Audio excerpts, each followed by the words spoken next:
some fun. So we'll see later on, maybe. All right, last question I got to know. Your name's Cowboy. Why is there never a cowboy hat? I don't know. Maybe one day. I have one at home, though.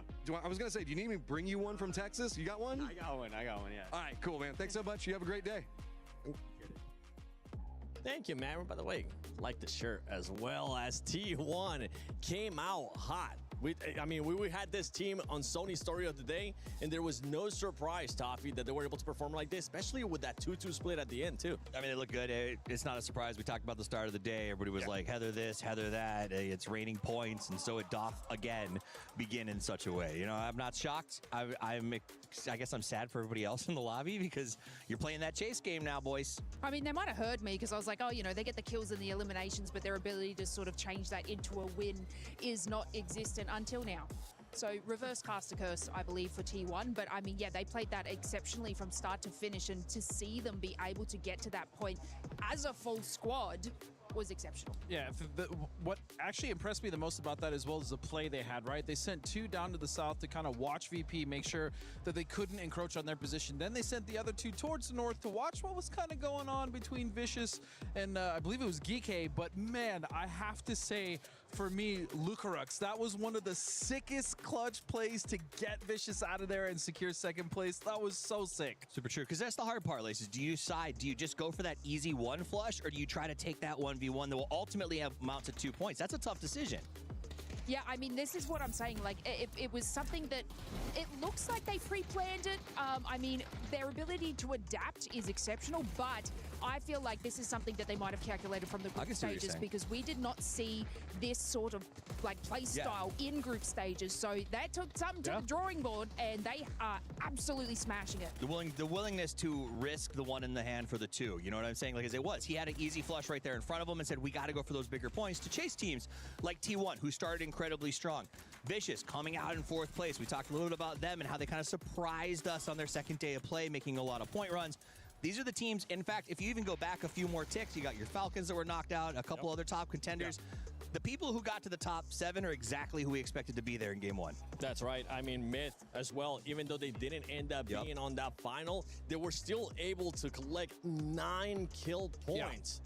Impressive play out of that squad, considering they really didn't have Godspeed. With Mid towards the north, they didn't really have anything to work with, and they were able to make something out of that. But that's the thing, that roster, no matter what, any good roster in PUBG, Steve knows this, any good roster is going to find a way to get as many points as possible, regardless of what situation they're in. That's what makes Myth so dangerous. That's what made Twisted so strong. That's what made Falcon so strong. Yeah, I mean, we saw them on the north side there being able to clear out Team Liquid on the northwest, which, you know, I thought they were going to more push into GAM, who was holding them out in zone. But no, they cleared their backs, and then they were able to decimate GAM going into the zone, which was awesome for them collecting that. Obviously, you know, they were only down to the 2, but I feel like no matter kind of what dynamic duo is happening, you know, whether it's, you know, Kiss and Jacob and Baron swapping around, the way that they can just have that cohesion as a team, no matter who is still standing, is insane. Like, I am so impressed by this squad. I'm impressed by that squad. I'm impressed by a lot of the squads and how they're going to approach this. And I think one thing to keep in mind is the first couple games here are a chess match for these teams, right?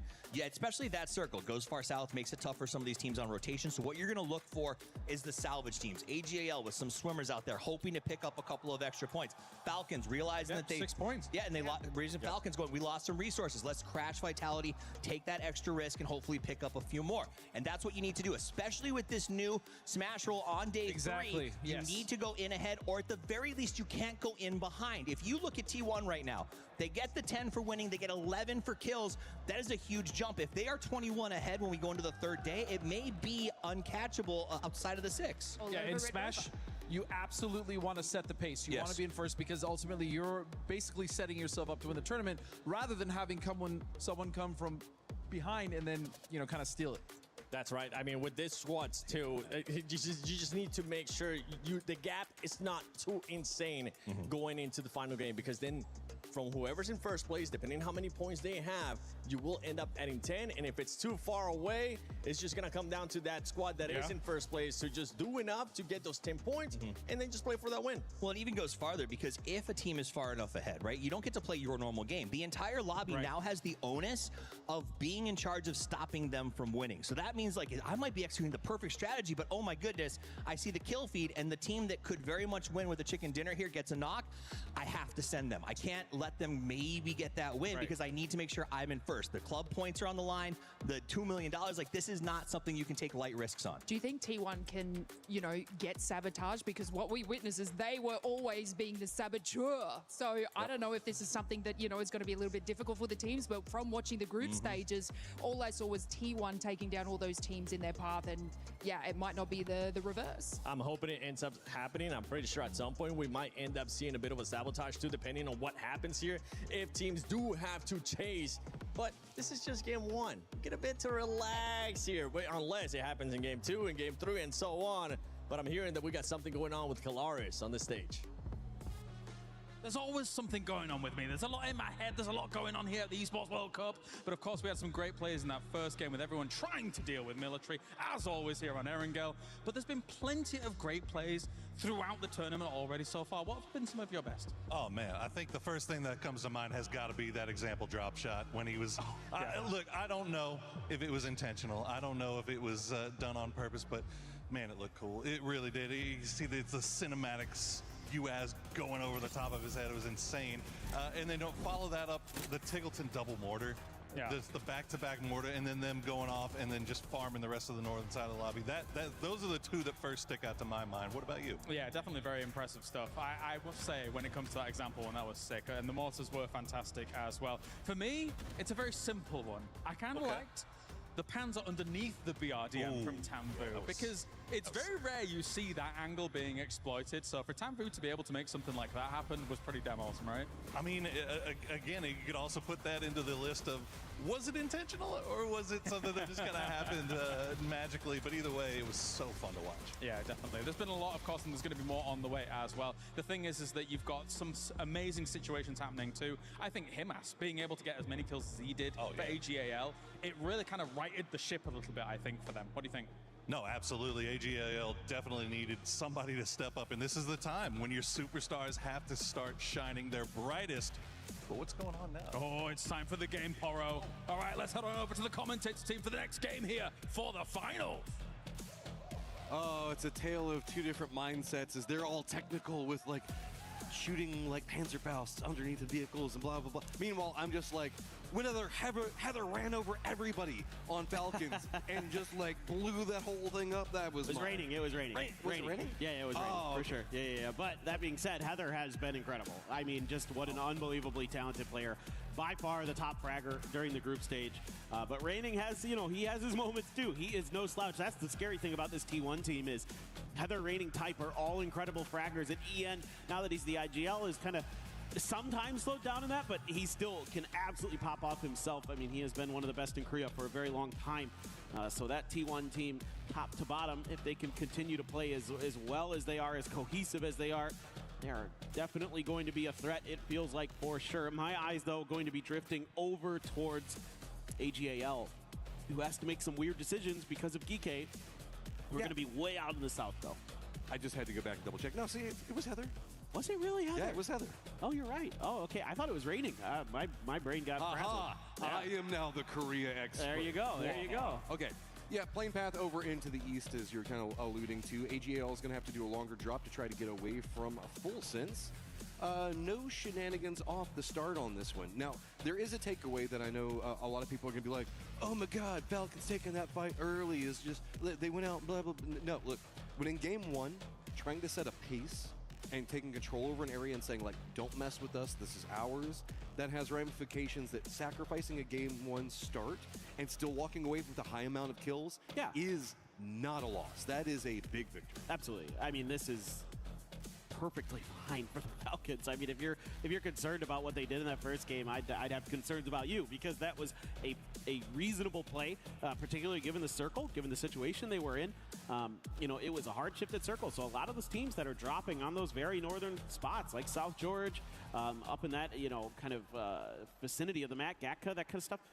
Look, it's going to be hard to get into that circle, no matter what you do. Even if you emergency pick up, if you drive, bridges are going to be camped. There's going to be people who may already be in the compounds you're kind of eyeing from those emergency pickups. Just take the points where you can. Yeah, okay, circle pop. Down to the south, GAM going to be in a great position. Na'Vi, Myth as well. Vitality playing around Ohyang. They're going to be feeling pretty good. Jin Ji is going to be inside the circle, and just to the east of them is going to be DK. But we're going to have longer wraps coming in from the guys that went to the island up to the north. That's going to be a VP, Shadow, AGAL, Full Sense, Team Liquid, kind of. I think that they left ALO kind of very close to the edge of the circle, so they should be fine. 17 and Twisted going to be right next to each other on the edge of the zone. But T1 and Myth do drop pretty close to each other, and that could be a recipe for something fun to brew. That would be nice. Getting to see those two teams take a fight. I mean, the rest of the lobby would love that in particular, given how well they've been playing lately. I mean, when we're talking about, like, what's going on and how we have expectations coming into this, yes, T1, Myth, but whenever my eyes go European right now, for me it's VP. VP off of the performance on day 2, just overall great. The way that the squad can really just kind of find ways to make terrible circles work for them is incredible. You can see a lot of squads, like Batulans was getting annoyed at that last game, just due to how the circles kind of fall together. VP has this system that seems to work where they can take a mess and just turn everything advantageous to themselves. Yeah, I mean, I think back to some of the games last year that they won in really bizarre situations where there's just like flat fields. Like I can remember one here on Tego where it came down to like a 1v1 and they're able to clutch it out because of some really good smoke play and the way they were able to position themselves. I can't remember, it was a tie team. I can't remember which one they were going against, but anyway, they are really sturdy in those moments. The thing that hurt VP during the group stage was they had kind of a run there on the first day where they just couldn't get into those late game situations like they normally are really pretty adept at doing. So as long as they can do that, you're feeling pretty good. You may get your wish here a bit. No, no damage done. T1 getting shot at and not stopping to fight? Not my T1. Well, they probably know who it is, and they're probably like, okay, of any team in the lobby to try to fight early, maybe this one's not the one we want to try to contest. Especially when they've got a compound and all that other fun stuff. Another European squad, Na'Vi, great position. Center of the circle, they're trying to push back against 17, trying to get a bit closer to them, but I do like the fact that we get to see T1 in this rotate and where they opt into stopping, because there's really nobody playing to the west. The way that this has kind of all come down, Hosan's going to be kind of the northwest-ish. It's kind of central. It's in that like odd spot kind of in between both. Team Liquid's going to wrap over there, but that's the only squad really in the west. Yeah, and I think this is a really good thing to talk about. You know, that you're really highlighting well, Matt, that they went all the way across the circle to get here, right? So they're trying to play a bit more edge. They're trying to not just take that early position. Kamal's will take Panadol down early again, so Full Sense having struggles in the early game, but let's pencil that in for later. I think T1 wants to play a little bit more edge. They want to take those fights, and they're happy to not just claim a central compound. You know, they were pretty close to the center of the circle compared to a lot of teams, and they opted to go far west. That's really interesting. That really says a lot about their current mindset for this tournament. Well, a lot of times when we've talked about T1, right, they had a different coach at the time. Yep. You were talking yesterday a little bit about that, and kind of, do you think that this is more of a distinct playstyle difference now coming out from T1 due to that? 100%. 100%. It's a Lash K, the difference between him and Sonic. Like, Sonic is a much more like central heavy. Like, you think back to those old Donawan teams when they won PGC, like they're going to look for those center circle dives around 3 and 4, whereas here you're going to play a little bit more spread, but you're going to look for those edge fights. That's very much that old Element Mystic kind of idea with a little bit more aggression baked in compared to what we saw when Lash K used to be a pro. So it's a lot of that kind of thing that T1 is so good at, on top of having just incredible players. I mean, they're so good. Yeah. Top of the world right now is going to be Na'Vi in a great position. Everybody else still just trying to rotate in. Falcon's going to finally leave the airport. We have VC that look like they might be waiting for them, though. This is no rush to get in the circle. They have an easy way to get there, and they are keeping their heads on a swivel. It feels like this is just going to be patient waiting for, and Kurt actually finds E-End. Maybe T1 trying to bite off a little bit too much, as this is a great move coming out from Team Liquid. They were the last ones to actually get into this area, and how is it that there's nobody in the west, but somehow these two squads are the only ones fighting? Well, I think T1 might have like gotten baited a little bit here by Team Liquid. I mean, if Kirk can get out of this, this is going to be a great freebie point. Now, you could recover the chip. It looks like Heather just did that. There are some revive stations that you could go to. Hosan is the one that my eyes immediately go to as being open. I mean, Team Liquid is hunting, man. I love this. We've talked about it a lot this tournament. I mean, worked for them yesterday. They managed to inflict damage, find great ways to really take control over circles, ruin, I guess, several teams today if you really look at it. T1 wants no piece of that right now because they know that Team Liquid is just coming in hot and heavy, and they do not care. Anyone's Legend actually making that long wrap finally is going to get into the circle just to the west of what we were just watching. VC did not end up staying long enough to wait and catch Falcons, so they're going to go ahead and go for the circle while Falcons has an easier path. And we still have Shadow and Full Sense fighting up in the army base. Yeah, that's kind of turned into a bit of a standoff up there at the very northern edge of the map. Maybe sort of a fight for territory. I don't know if this feels good. You've now put yourself in between Team Liquid as well as T1. Team Liquid's realized, whoa, there's way too many cars over here. Let's not defend this angle anymore. Let's go ahead and try to regroup. And I think T1's just maybe looking for a revive station is like kind of the weirdness of this whole situation. Having a couple porters, not the best cars to have in this spot as T1. I think they're a little bit lucky that everybody else was also in cars in those moments, or otherwise they might have lost another player or two. I mean, they can run down to Songam, but I guess that you don't want to make the commitment into that stage yet. Maybe they were thinking school because that's easier to get out of. Yep. But this is taking so long for them to find anything. They got to go way west. Everybody else is starting to make an approach in these late wraps. Finally, we do have also Shadow has left Full Sense to their own devices up there as we're about to get circle number 2. Look at this. They might kind of run into a timing here between AGAL, but we'll see. It depends on where AGAL wants to make their turn. If they were thinking about contesting this, and Delwyn might have got an idea that T1 was going in that direction. Exactly what I'm looking at, Matt. It just depends. I mean, yeah, but we did see that AGL went for a very coastal wrap on this one. So T1 in their adventure to try to get their teammate back just keeps bumping into everybody in the world. Most of the squads that were playing center don't have to move too much more. And I mean, for T1, this is really throwing off your timings on the circle.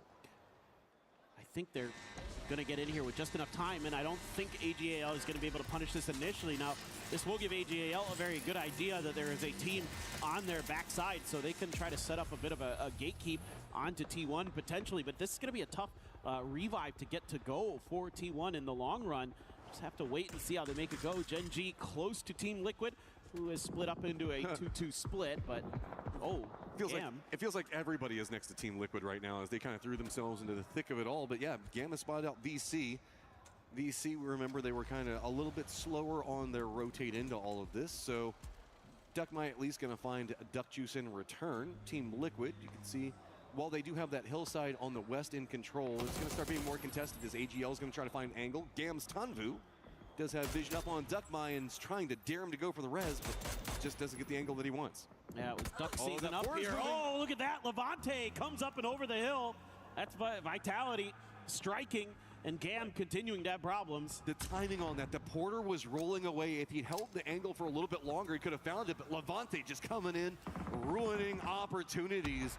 See if GAM, what they want to do now, they have to retreat more down to the south. There's just not much else of an option. Yeah, Falcons actually stole that point, though, so Levante not able to claim it despite a great timing on that hit. Well, GAM's going to also bump into Falcons. Yeah, man, this is getting really awkward for GAM. They might have to take that fight. Meanwhile, there is no safety to be found for Vicious. Tycon immediately getting peppered as he tries to push out and get some info. Has to go back and go for the heal.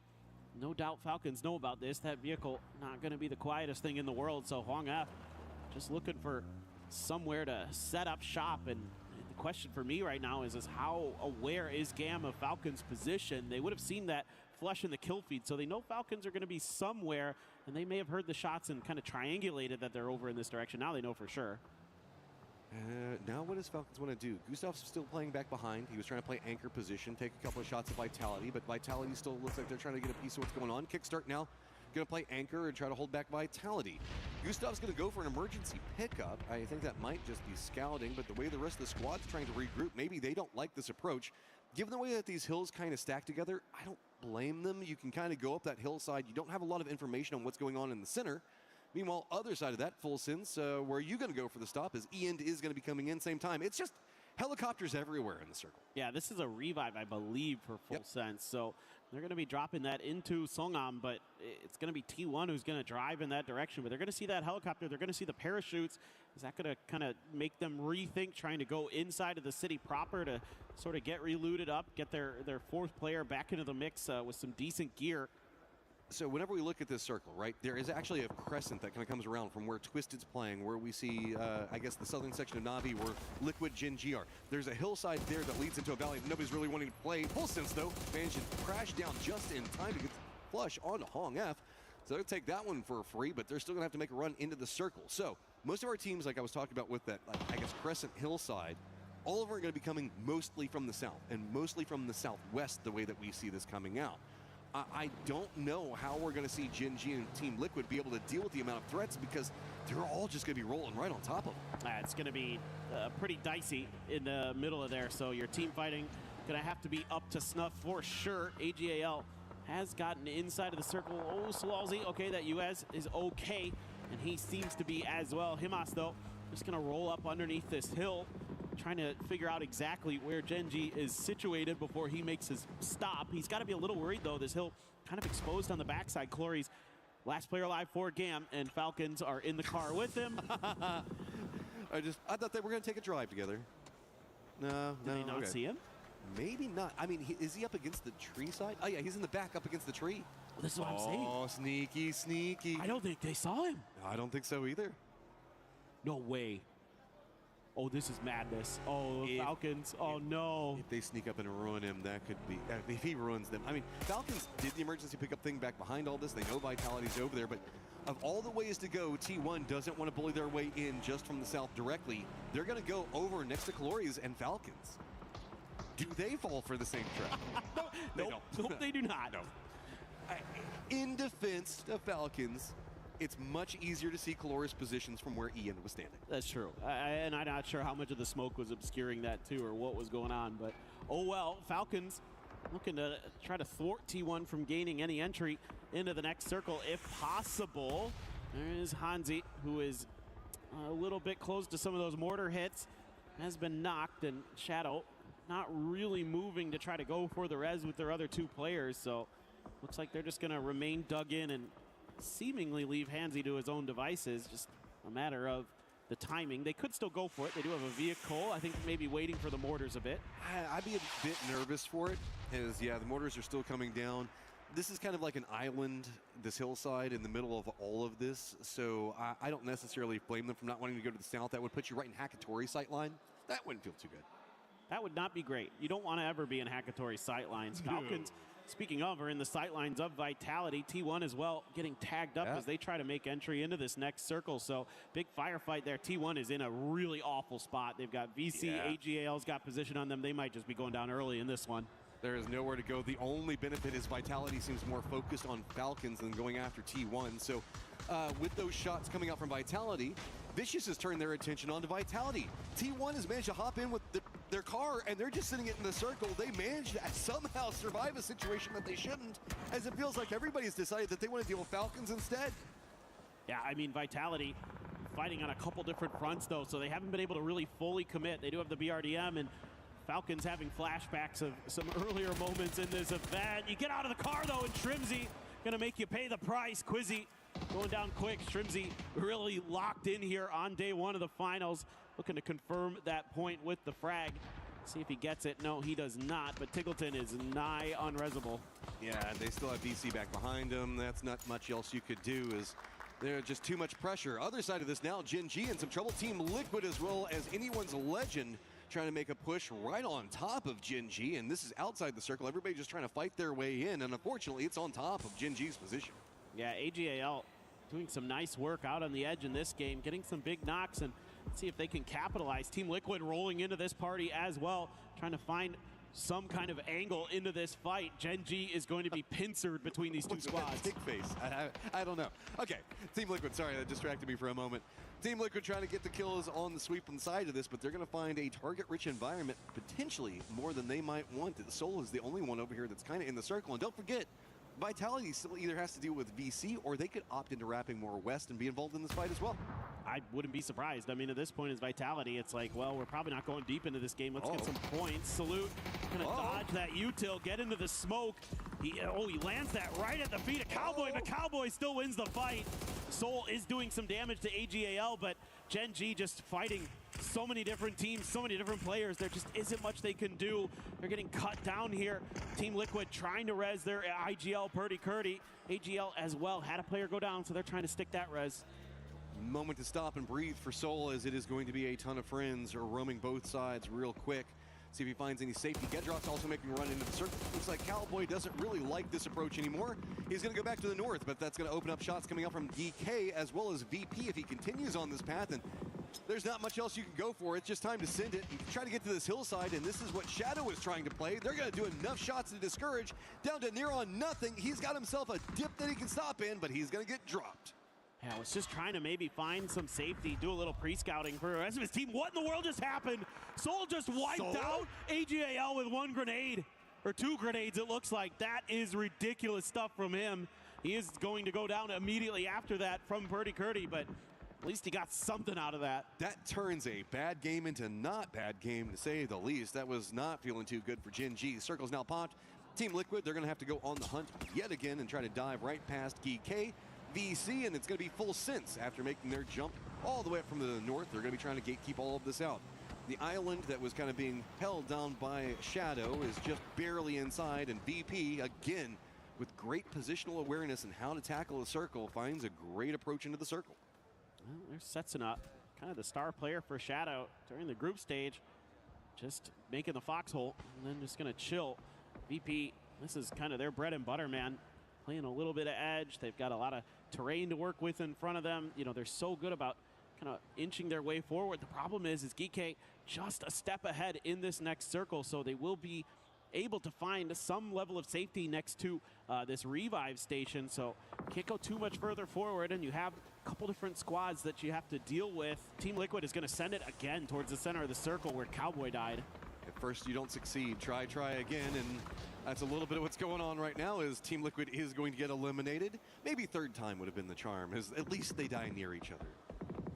If you're gonna go down with your friends, I guess. Yeah.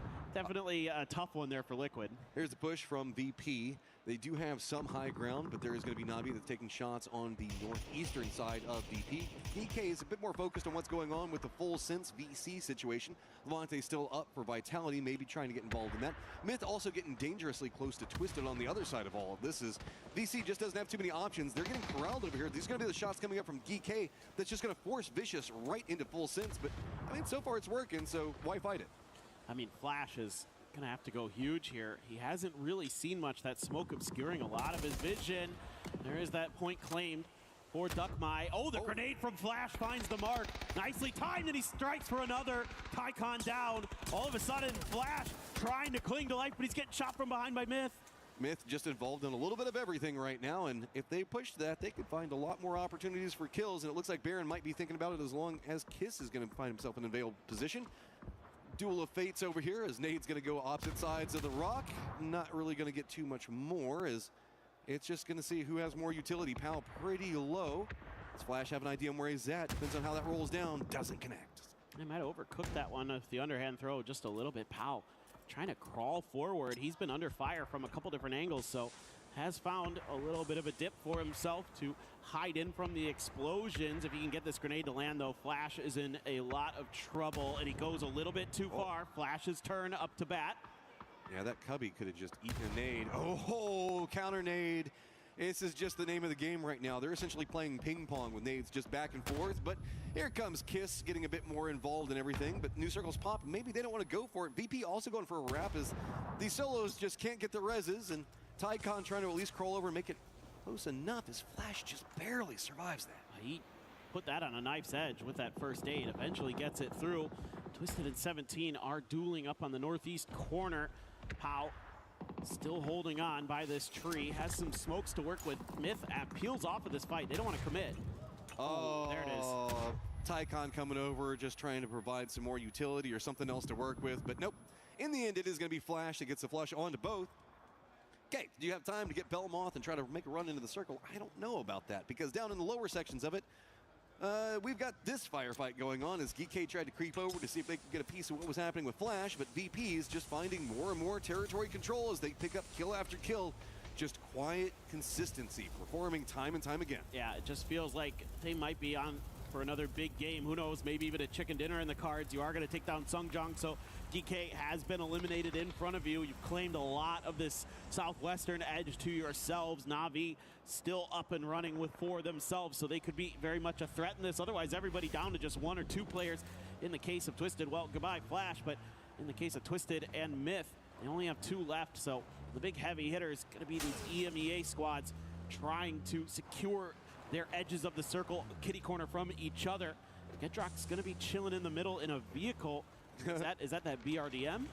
Maybe, I don't know. So, easy way to look at it: to the north, Na'Vi strong; to the south, VP strong; and then to the east, the west, and the center, it's just going to be a spattering of solos trying to survive. Myth with their duo up. Do get some vision onto Luke Rux, get the knock onto him. If anything, that might be just drawing a little bit more of an aggressive position, as Baron also does spot out Perfectix, finishes him out. Twisted just can't seem to find a way to make that one work. Dude, look what they're doing. They're just out there on their own. They have so much confidence in their individual ability that they're taking fights against 2 different teams. Kiz is taking on all of VP by himself. Now, granted, he has the luxury of being a bit higher than them and has some cover from the crates, whereas Baron just swept over, finish off the remnants of Twisted Minds, and is now looking to regroup with his teammate. And there's going to be quite a bit of util here for Kiss to work with. A couple frags in the bag. Yeah. This is weird. We've got a reverse situation where all the teams are now playing low ground because we're only in phase 6 with only 5 teams alive. It's just brutal shifts have caused destruction to the lobby. So Myth is our high ground team as a duo, and that's going to be about all she wrote. So Satsuma finally going to get spotted, so we're in our top 4. But it's north versus south with Na'Vi and VP. Myth getting involved in Gedrox. Yeah, there it is. There's the BRDM. We finally got close enough to see it. Yeah, it was kind of what I figured it was, considering he was just sitting in a vehicle in the middle of the circle. I'm like, surely that's a BRDM, right? Like, somebody would have knocked you out of the window by now. And absolutely Kiss looking to just tag that vehicle up. Doesn't want that to be a threat in the later stages of the game. Still going to have to put some fire down, but VP very aware of it and returning. What in the world is that? Ferris just hit a double mortar onto VP. And that is their split section, too. That's going to be a big problem. Myth still has the high ground. Gedrock's actually going to roam over here. Is he going to try to flush those out by running them over? Mortar's on the chase. Nope, they're going to go ahead and pick him up first. Sorry, Gedrox, you're denied. But you run right into it! Gedrox, no! Oh, no way. That is such bad luck. There was still one more mortar coming. Baron finds Nixie, and all of a sudden Virtus Pro, who had been playing this so well, is done in by Ferris Mortar plus a few other kind of weird circumstances. They're going to try to hang on. One player left, and they almost had Beamy dialed in. That was just a little bit to Beamy's left. Oh, VP in first place, but man, it has just turned terrible. Myth now running down on top of him. The Vultures are circling. Beamy, what you got? Nade prepped up. Can he manage to drop it in the right spot? Does get the knock on to Baron. So Kiss now just over here, I think just trying to find loot more than anything else. Could be, yeah. I mean, he's just trying to get this point where he can. Can't do it, though. And that should be the end. Oh, that grenade bounced too far. I mean, this should be Na'Vi's win right here, right now.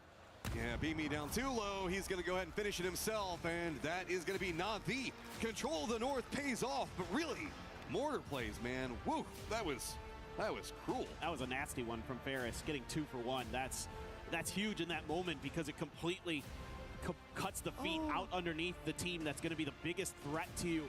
You know, to Virtus Pro's credit, they're hanging on. They're fighting tooth and nail. They're going to be in first place after this game. So they're playing really nicely, but that's going to be a little bit frustrating. They had a good look at the win, just couldn't get there. And poor Gedrox, man. He thought he was going to try to go over there, maybe run somebody over.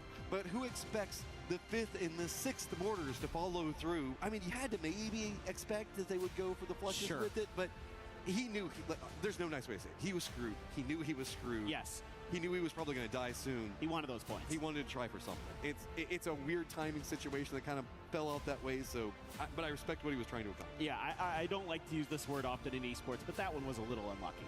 Unlucky. I mean, it's the right idea. It's a good play. Just a little bit mistimed. So, yeah, still a little bit for Twisted. They're not having the best day, but gosh darn it, they're in 5th place. They're not having a bad day. No. It's just like, Okay, so they had a great position, high ground inside that circle over into the northeast. But at 17 kind of runs up and wrecks their day, kind of causes some issues. Third, fourth party kind of comes into effect there. This is a very angry lobby.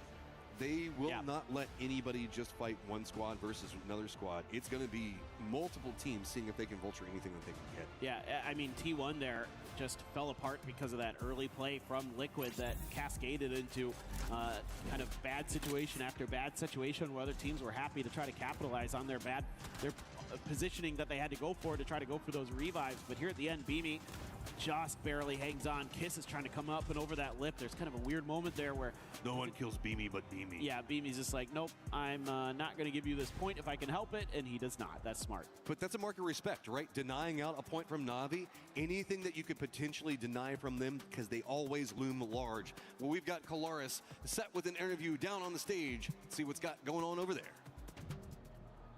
That's right, thank you, boys. Yes, I'm here with Lucarux from Virtus.pro after a good 2 games here to get things rolling for the final. Lucarux, let's talk about the first game. You getting into that late game circle, holding the cliff for a long time on the south side of Erangel, up against the Vicious as well as T1.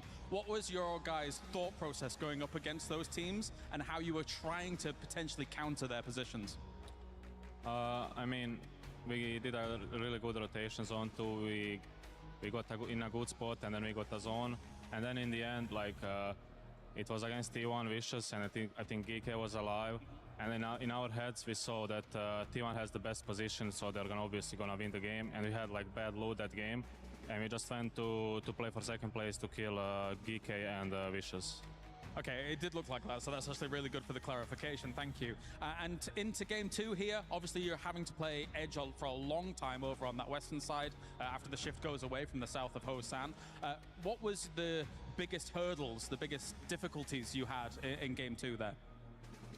I mean, when we played the group stage, we had a few bad things with Mortar. We learned from that, and we, like in this game, we just used what we thought about. We just used it, we killed people in the holes in mortars, and that's it. We just played through and just killed everyone. All right, well, thank you very much. A great start for Virtus.pro here to get things going. Thank you very much, Lucarux. And that does it from here, down on the stage.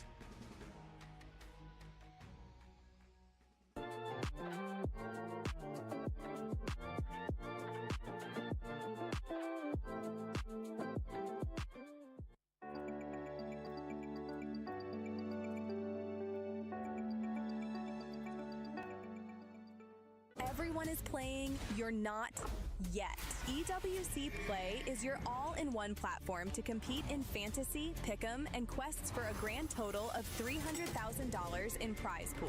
Build your dream fantasy team in 5 different games and track your score with live results tables. Predict the winner of every game, every group stage, and every tournament. Complete daily and weekly challenges to earn boosters that help you climb the global leaderboard. Got what it takes?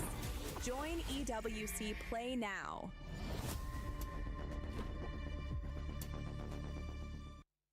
Who do you think would win in a fight between a polar bear and a moose? Polar bear. What about a polar bear and a shark? Polar bear. Okay, what about a polar bear and a T-Rex? Ooh, polar bear. I feel like you're not taking this seriously. Polar bear. Okay, fair enough. What about a polar bear in first place? Because right now, for VP, that is back-to-back second place finishes as Na'Vi is able to come up with a win. Polar bear. Oh, polar bear. Look, I was going to say a polar bear versus a mortar, and that didn't really pan out too well, except for Beamy, who was only the last remaining survivor from that. But I mean, VP had such an exceptional rotate from the north side. They were looking in like a winning position. Even Na'Vi was more on, I guess, the eastern side there. So these two teams were sort of having their nice way into that sort of pick. But, you know, they did sort of move further south into that. And unfortunately, you know, didn't really get to hold on too well. But I mean, Beamy was like that survivor against that god crazy attack. Yeah, and it just goes to show you how good VP is when they're playing their game, right? We heard Lucarux talk about it. Look, we had a great rotation. We knew that was our timing. We got in the spot. Hey, our gear wasn't great. We knew T1 was going to win that game, so we just made sure to push Vicious and Geeke to make sure that we got second place. That type of decision-making is what makes a team like VP so difficult to beat when they're playing their A game. I mean, it did make them great at getting their points. It also opened the door for Na'Vi to sort of find themselves the first sort of jump start in that end game, opened up some space for them, and let them get a couple of extra kills. So VP totally made the right choice. And then as we get to this, you see Ferris right here capitalizing on that fight. And there's nothing cooler when you're Na'Vi in this situation than looking down the barrel of the scope and seeing Myth and VP fighting, the top teams battling it out, and you get to take those points away from them. Yeah, we're making sure and talking about earlier some of these top teams that perform really well in groups, maybe having a slow start or being forced to have a slow start by some of these other squads. That's currently what's happening. T1 was not able to follow up on that win that they had earlier, Lace, as they ended up being in 15th place with just one elimination. Yeah, I mean, see, this is what we see from this roster. Like, it's either go hard, like, with one match, and then it's a slight fall off. But no, they're going to be able to bring it back in the next couple of matches. I mean, we've seen the points. They are, like, quite steady up on the leaderboard there, and I don't have any sort of, you know, doubts that they're not going to make it up there. But, yeah, look, I know we were talking about conversions of, you know, being able to get these eliminations and then getting the win. I was kind of a little shocked about the chicken dinner for T1 this early on because I thought it was going to be more of like a kill race for them. But look, I mean, everyone shows up anyway. But yeah, look, T1, I think it's just a slight off game for them. I don't believe there's going to be any more chicken dinners from this team, but there's going to be a hell of a lot of eliminations in my books. Well, they'll definitely get a lot of eliminations. Whether or not we see a chicken dinner, that is yet to be seen. But I do also want to talk about Na'Vi since they won the game because of Steve. We're talking about how good they were starting to get that system rolling in the group stages in their final day, right? We saw that their rotations on point. We saw that their cutoff rotations with some of the other teams coming specifically. I believe T1 was their victim in one of those games. So, man, they are really starting to get their macro down, which makes Na'Vi the scariest. And I like the strength of their mental. They went out in 14th with 0 kills in the first game, right? So they came back in. They said, okay, we got to make that adjustment. They didn't sort of shift off or get worried about it. They came in. They had a really good game. They walked away with the win. And it was a reasonable win, 6 kills, right? So it wasn't something where they were like, we got to go hard on this one. They played strategic. They held their position. And I think that's what sets you up on day one. Teams that stick to the system, that play smart and salvage points are the ones who are going to come out ahead by the time we get to 3. Yeah, and you were talking about a team that was able to bounce back. A team that wasn't able to bounce back in the second match was none other than 17 Gaming, as they ended up just getting only 2 eliminations after finishing the first match in 11th place with 0 elims. But we're going to be starting a new segment, and that is the Lace Memes Clip. Is that what you want to call it, Lace? Lace's Memes Adventures. I don't know. I just made up that jingle on the spot. That was a cute little jingle. You know, you would assume GAM would have escaped from the early altercations with Falcons here. But no, not Glories. This man's just going to sit in the back seat, having a sip on some juice, and just relax a little bit and see what happens. The fact that the Falcons had to return to this position to be able to eliminate him, not understanding that he is literally just hiding in the exact same spot where they killed the earlier teammates, is my meme of the day. And I mean, it writes itself. And you couldn't see his face, but throughout that whole segment, he didn't even have his hands. He was giggling. He was just like, they don't even know I'm here. I was going to sit and wait it out. I mean, I did think that he was parked inside of the car. Something that, you know, I think is interesting is this is, again, showing how these end games are changing dramatically, Godspeed, over the fact that we can now destroy terrain. Like, if you go back to what the game looked like a year ago or farther, it's very different in how the end games go. A lot more teams making it deep, and it seems way more challenging to me in terms of how you figure out how to survive when you get those final 6 or 7 teams, Godspeed. Yeah, I mean, we talked about it in the green room. It was an observation that I think, especially, I mean, that was never really a thing, right? Especially last year, all last year. It's just if you were in a bad spot, if you're in the center, you got mortared, that was it. There was no cover. If you didn't have a car to kind of help buffer that zone for you, you were cooked. So I actually think this destructible cover or terrain is probably one of the coolest additions because it's really allowed these teams to flex in those endgame circles. I agree, because like it gets more teams into the end zone, and we love a chaotic end zone as well. I do. I love me some chaos. And I Shadow, love me some Shadow. digging that we have been able to see. Don't get me started, all right? Don't get me started, because I don't want to get on the hype train again. Oh, if that would have swung back like a good Australian Bama ring, that would have been sick. But at the end of the year, we're going to be having something special coming for all the esports lover, and it's none other than Esports Nations Cup.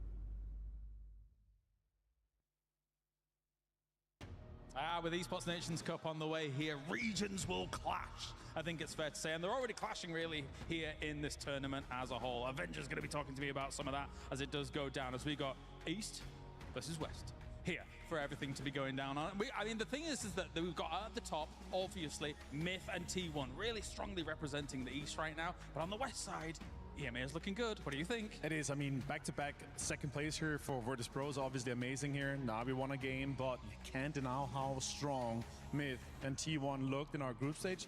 Pretty sure they're going to be able to carry that into this finals here for sure. And I'm really excited because it's two different types of strategies we kind of see from them. T1, they're looking in a proactive way for kills to kind of have that impact, where Myth is like, okay, we're playing, of course, smartly for these kills and for the chicken dinners, and we've seen them consistently get those in the groups. I want to see that convert in the finals as well. All right, tell me about the West then. Tell me about those teams, if they're going to be challenging for the top spots here as well, because we've got some great contenders in EMEA. Of course, there's always Falcons as well. There's some big heavy hitters here.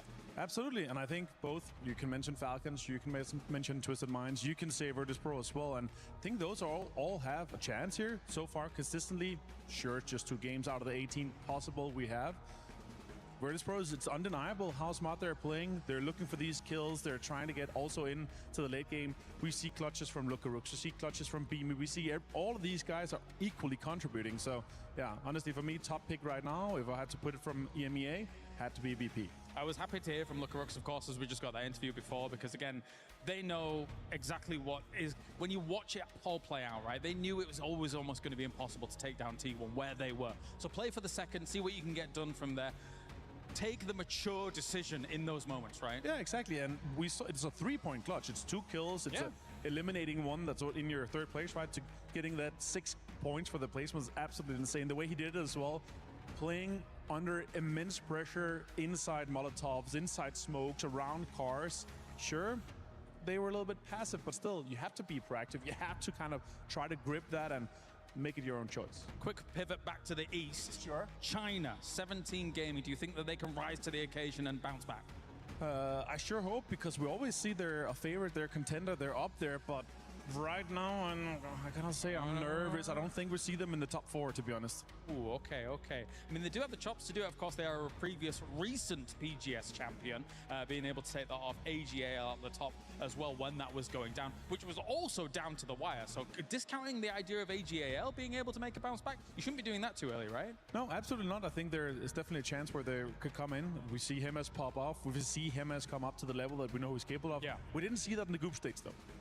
Indeed, we did not. All right, thank you very much, Avenger. Time to head to the commentating team for all of the extravaganza in another PUBG game.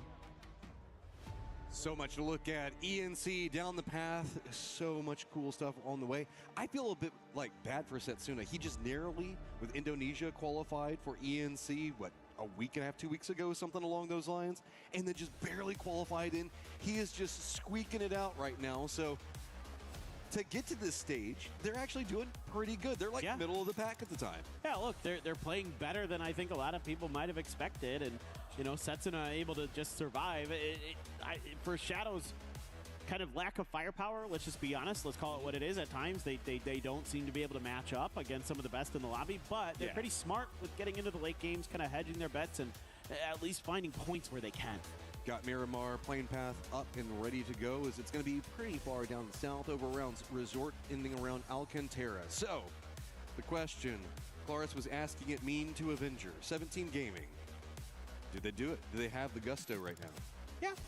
I never doubt 17 at this point. Like, they've just won too many times at PGS's. Like, they're that team that'll surprise you when you're kind of starting to count them out. That's when they're going to bounce back. But right now, I'm just fine with them. I think they can, you know, maybe play a little bit better in terms of looking for kills instead of looking for center circle, like mid-game. Like, they seem to be one of these teams that's looking to make that dive in the middle, but you know, and I get it, because with the ability to dig with the pickaxes and things like that, like, you can make those center circle positions work, but it takes time to get those set up. So in those moments, you're going to be very vulnerable, and they're getting kind of caught up in transitional moments where they're kind of trying to fight teams, and then they're you know, maybe losing a player on the drive, or they're stuck in a fight where it looks fair initially, but then the other teams are so hungry for the third parties that they're getting caught in some of those spots. I do not know what's going on with China. I know that we often have been seeing a lot of our internationals down in Southeast Asia, much more time zone appropriate. Don't want to come up with excuses as we do see the circle pop, but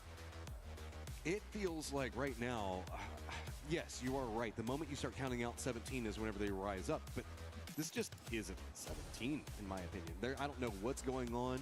China's just kind of really suffered at EWC this year. I think the meta just that they have regionally isn't working right now. Like where that's kind of true. A little bit of a mashup against metas from other regions could be a problem. I think to me, when I look at them and the way they're playing, you know, since the switch to DPP this year, is that they want to get those center positions and just kind of lock it down, right? They want to play that like safe standard game where you're able to kind of, you know, dig in and look around you very easily and just kind of track all your targets and try to hold that through. But there's so many good teams in this lobby that are great at third partying. Oh, Gen G, that is so scary. Bolt in hand, and they aren't going to continue to try to put pressure onto Quizzy. Vitality going to thwart. You know, we've seen this from Gen G where they look for these early picks a couple times in this event. It actually has worked out a lot. They just haven't been able to kind of scale into the late game off of that. So that's going to be thwarted this time, though. Rotate starting to come in as, of course, we do have that very southern plane path. AGAL as well as Full Sense going to be pretty decent spots off the get-go. I mean, we know we've seen the circle a lot. Pulls down to Resort can be problematic, but at least it's got enough space for a lot of teams to play. If it pulls to the west of Los Leones, that's a little bit more field heavy. There's still a couple of dips, hills, but it gets a lot dicier over there. Down to the southwest, a bit better. You never know. We might get Partona. The way these circles go, Partona is still on the table. You never know. You never know. But Los Leones is eating up so much space in this. You feel like it's going to be a component for rotates, and a lot of what we're going to be looking at moving in the later stages is T1 wants to get ahead of it all. They're coming in over on the west, around Chumacera. Everybody else that went very far to the northwest is going to have a really hellacious rotate. Yeah, last year I would have said there's like a 75% chance this ends by Resort, but obviously the circles are different this year, so who the heck knows where it's going to go. Definitely anybody's guess at this point, and we've seen some pretty crazy shifts with the new settings as Virtus Pro on foot, being diligent. I have to be so, or you have to be so like happy about Virtus Pro if you're a VP fan with the way they're playing here today. Like the way they set up these like mobile moving forts where they're able to cover each other so well, and you know they've got their cars positioned safely. They're quick to start digging and set up their little fortifications, and the way that they defend them, very, very impressive. And the way they're able to use them as well as kind of a turret position to get kills is really, really, really impressive. I'm loving early game bully Team Liquid right now. Finding another kill in there. It's just a point here and there. It hasn't really paid off for them in the later stages yet, but it's keeping them in the competition, kind of in that pack that's still on the chase. It's really just, what, 8 points into them and Navi. We're only on game number 3, so that could change the longer this brews, but talked about 17. We've been talking a lot about T1 as well, so they're kind of bumping into each other in rotate. Wimbo gonna go down, and man, it is Heather still popping off, and 17 still having trouble. Well, they're kind of circling the wagons here, R17, so T1, if they stick around too much longer, might be in trouble, and EN has a couple shots ring out next to him, gonna be able to use that hill side along the road to protect himself, and Heather, oh, he ran out of bullets, otherwise he might have had a knock, might still get it anyway on the Lil Goes, and it's gonna find it. I don't think you want that smoke right now, 17. You got to kind of figure out what's going on, and it just pulled him apart, man. T1, full brutality coming after him. It is just Xiao Wu running for the hills as 17 just can't find a way to make the game work. Honest, it was Heather with that mini hitting those shots. Yep. That is ridiculous stuff. He is unbelievable right now, and he's a player that I have been very, very high on for years. Since he kind of splashed onto the scene in Korea. And I mean, he's even better than I could have ever imagined with the way he's playing at EWC. This is his best yet. Yeah, we're definitely in a opposing era for T1 right now, as it feels like they're trying to take control of their destiny as fast as possible instead of leaving it until the tail end and having those big games and those crazy plays. They're just bringing it off the start. Like, you can see that was a shutdown moment. T1 spins around and says, you don't mess with me in the early game. We will fight you, we will kill you, and we will ruin you. Yeah, Heather's the mean girl, man. Like, he's just not having any of it. Regina George, there you go. I mean, he does kind of have a mean girl name. He does. It is like one of the quintessential mean girl names for sure. It is. I see, you stumbled across something as Xiao Wu. Run, Xiao Wu, you in trouble. Batulins is mad that he wants points.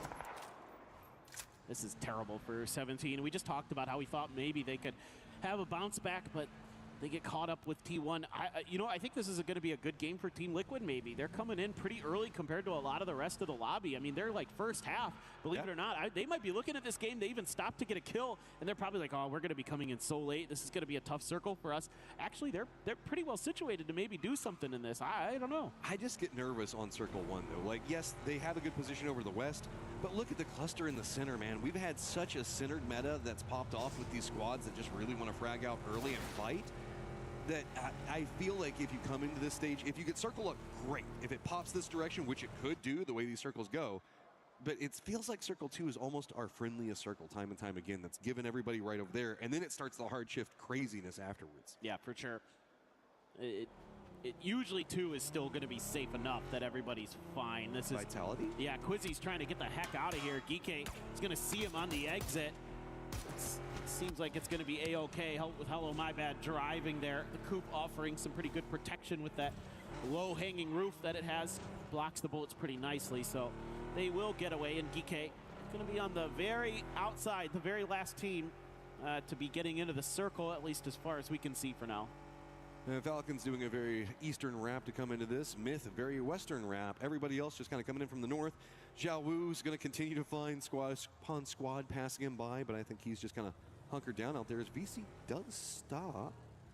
I think that they're just trying to scout, though. I don't think that they're really on the hunt for any solos or any remnants hanging out over there. I think he just kind of, I don't know, did he get any of the blue chips? Did Xiao Wu, or did he just have to run? I think he just had to run, didn't he? Good question. I'm not too sure. Maybe he tried to circle back for it. We didn't get to see. Or he's waiting there to circle back? Could be. I mean, there's so much going on the map right now. I didn't catch it, so I'll have to wait. I mean, he's probably thinking about it at the very least and would love to. It's still early enough that if he could get them, would be a nice chance. And he has a revive station not too far. Okay.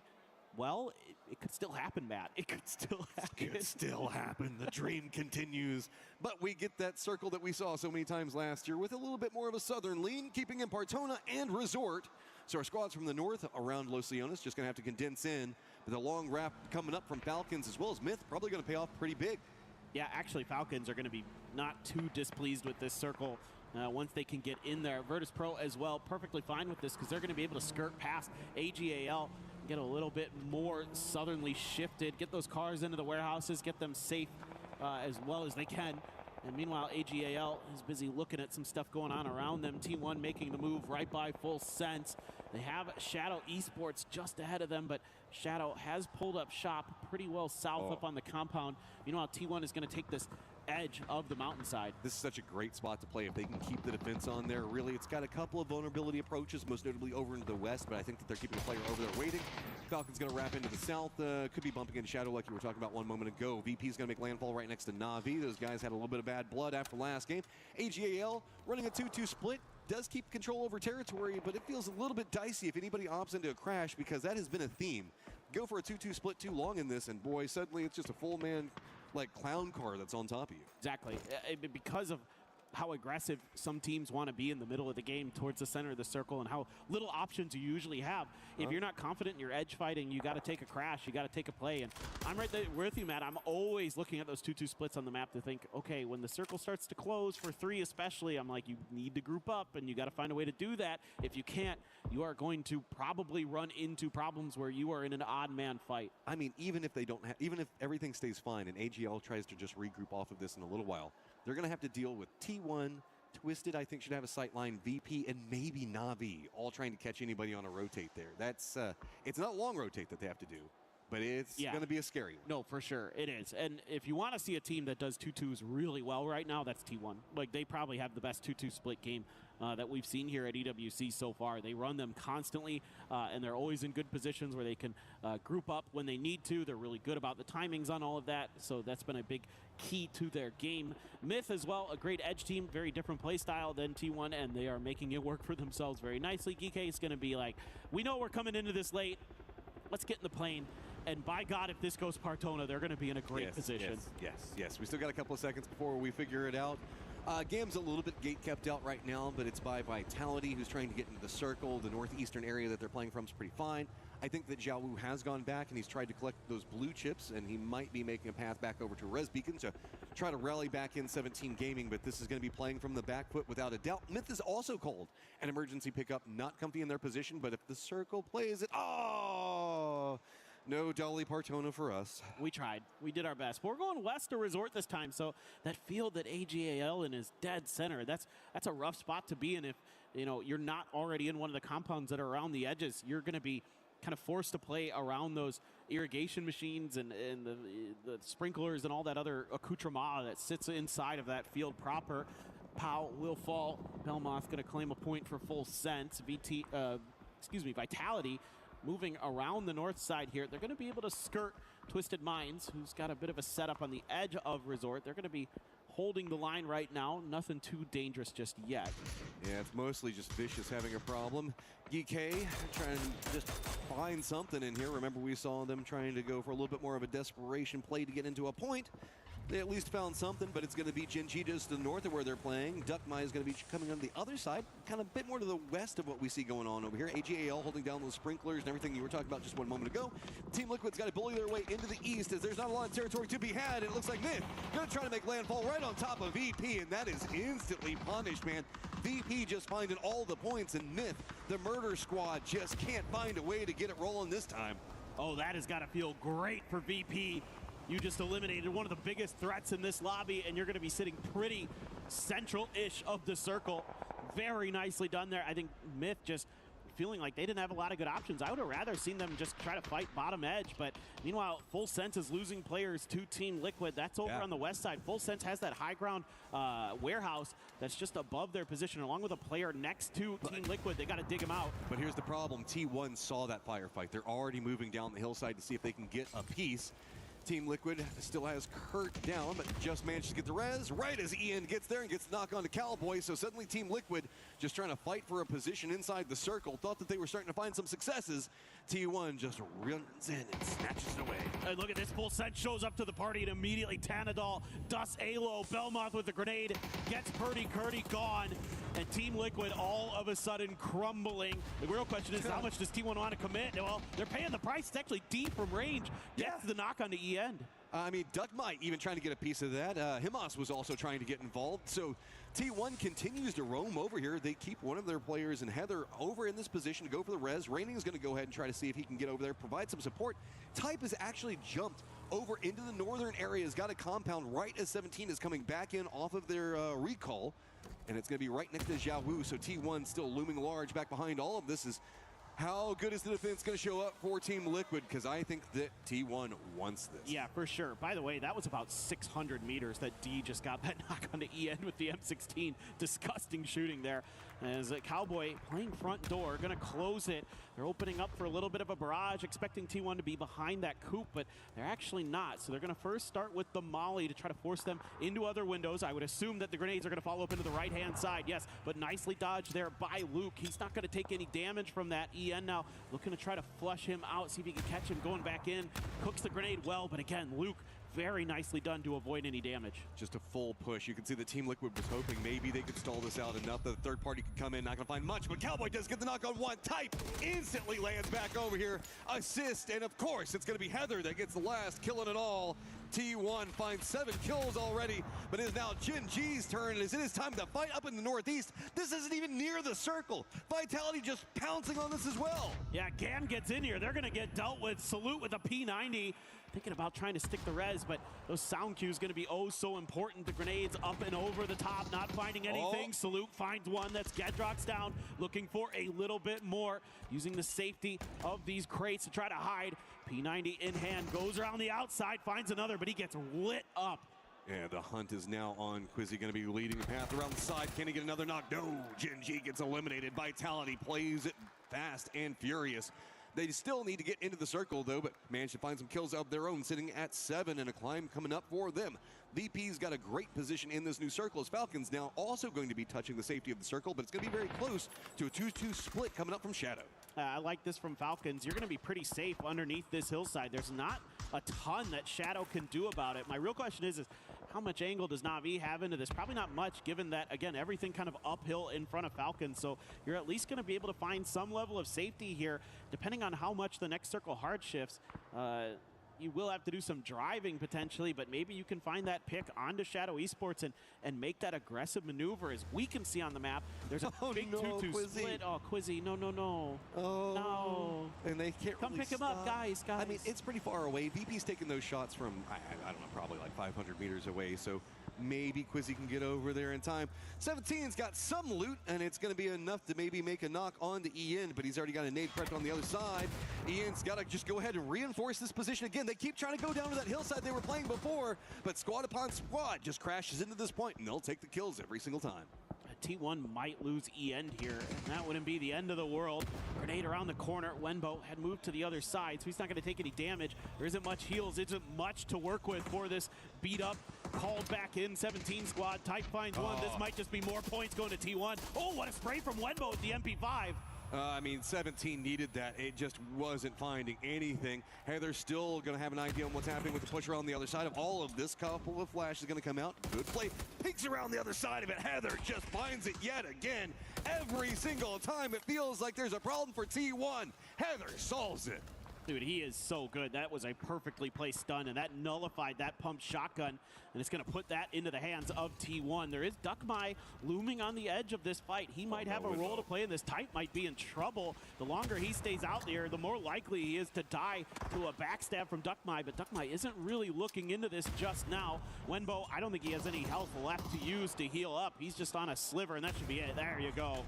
Okay, well, 17 tries to rally something back together and instantly gets punished on it.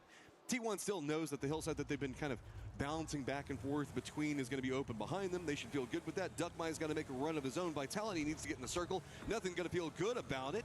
Twisted, how on earth do you get around Na'Vi to get into a circle that's going to have Falcons to the south and VP defending it all? Yeah, this is really nice for Falcons. They're able to just quietly backfill Shadow Esports as they finally group up into 4. Shadow going to be making another deep run into this one. 3-1 split in the current circle. They've got a nice compound.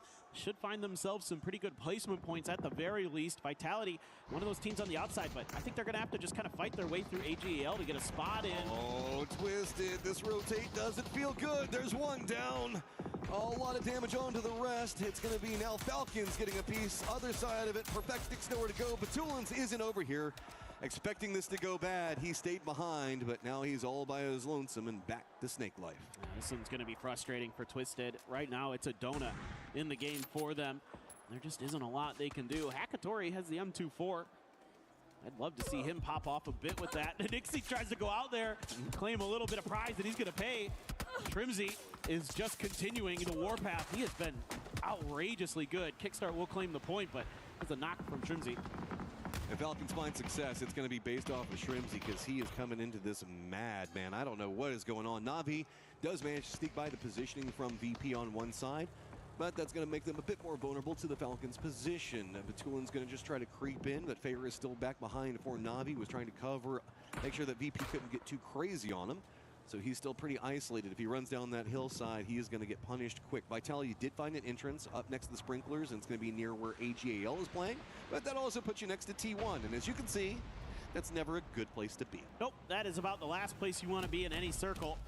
Right now, this team, look at this. They're a man down, and they're still happy to try to take a fight. I mean, they had some room to play with to try to play it safe, but that's not going to be the name of their game. That Molly right in front of the T1 player spaces. The mortars coming through, trying to find that flush. Hello, my bad. Has that P90 that he picked up off of Salute's body. Good blue zone, and he's going to run out of the blue zone grenade. Has to go for that first aid. AGL looks like they want to get a bit more of what's going on, but they do spot out the 2-1, so that's going to be Twisted now down and out. Heather does get knocked. It's going to be ducked by the sneaky snake back behind all of this. The solo trying to get involved. Circle pops away, and it goes right to Shadow Esports. So the firefighting on the hillside is going to start popping off as now Falcons have to push into, well, actually Na'Vi has to push into Falcons. VP is going to be defending the other side. Vitality manages to finish off T1 at least for a reprieve on the circle, but it's them and VP tied up at 34. And Duckmai eventually did end up biting T1 in the back, and he found quite a chunk, and Vitality knew that they had that moment to capitalize. This looks pretty nice for Falcons or Na'Vi, if they can come through it clean. AGAL as well, still 4 up. I mean, of course, Shadow has the compound, has the circle, so they're going to be feeling pretty good about having the best odds to potentially take the chicken dinner. It's just, can they kind of hold off these really talented, aggressive squads that are going to be around them?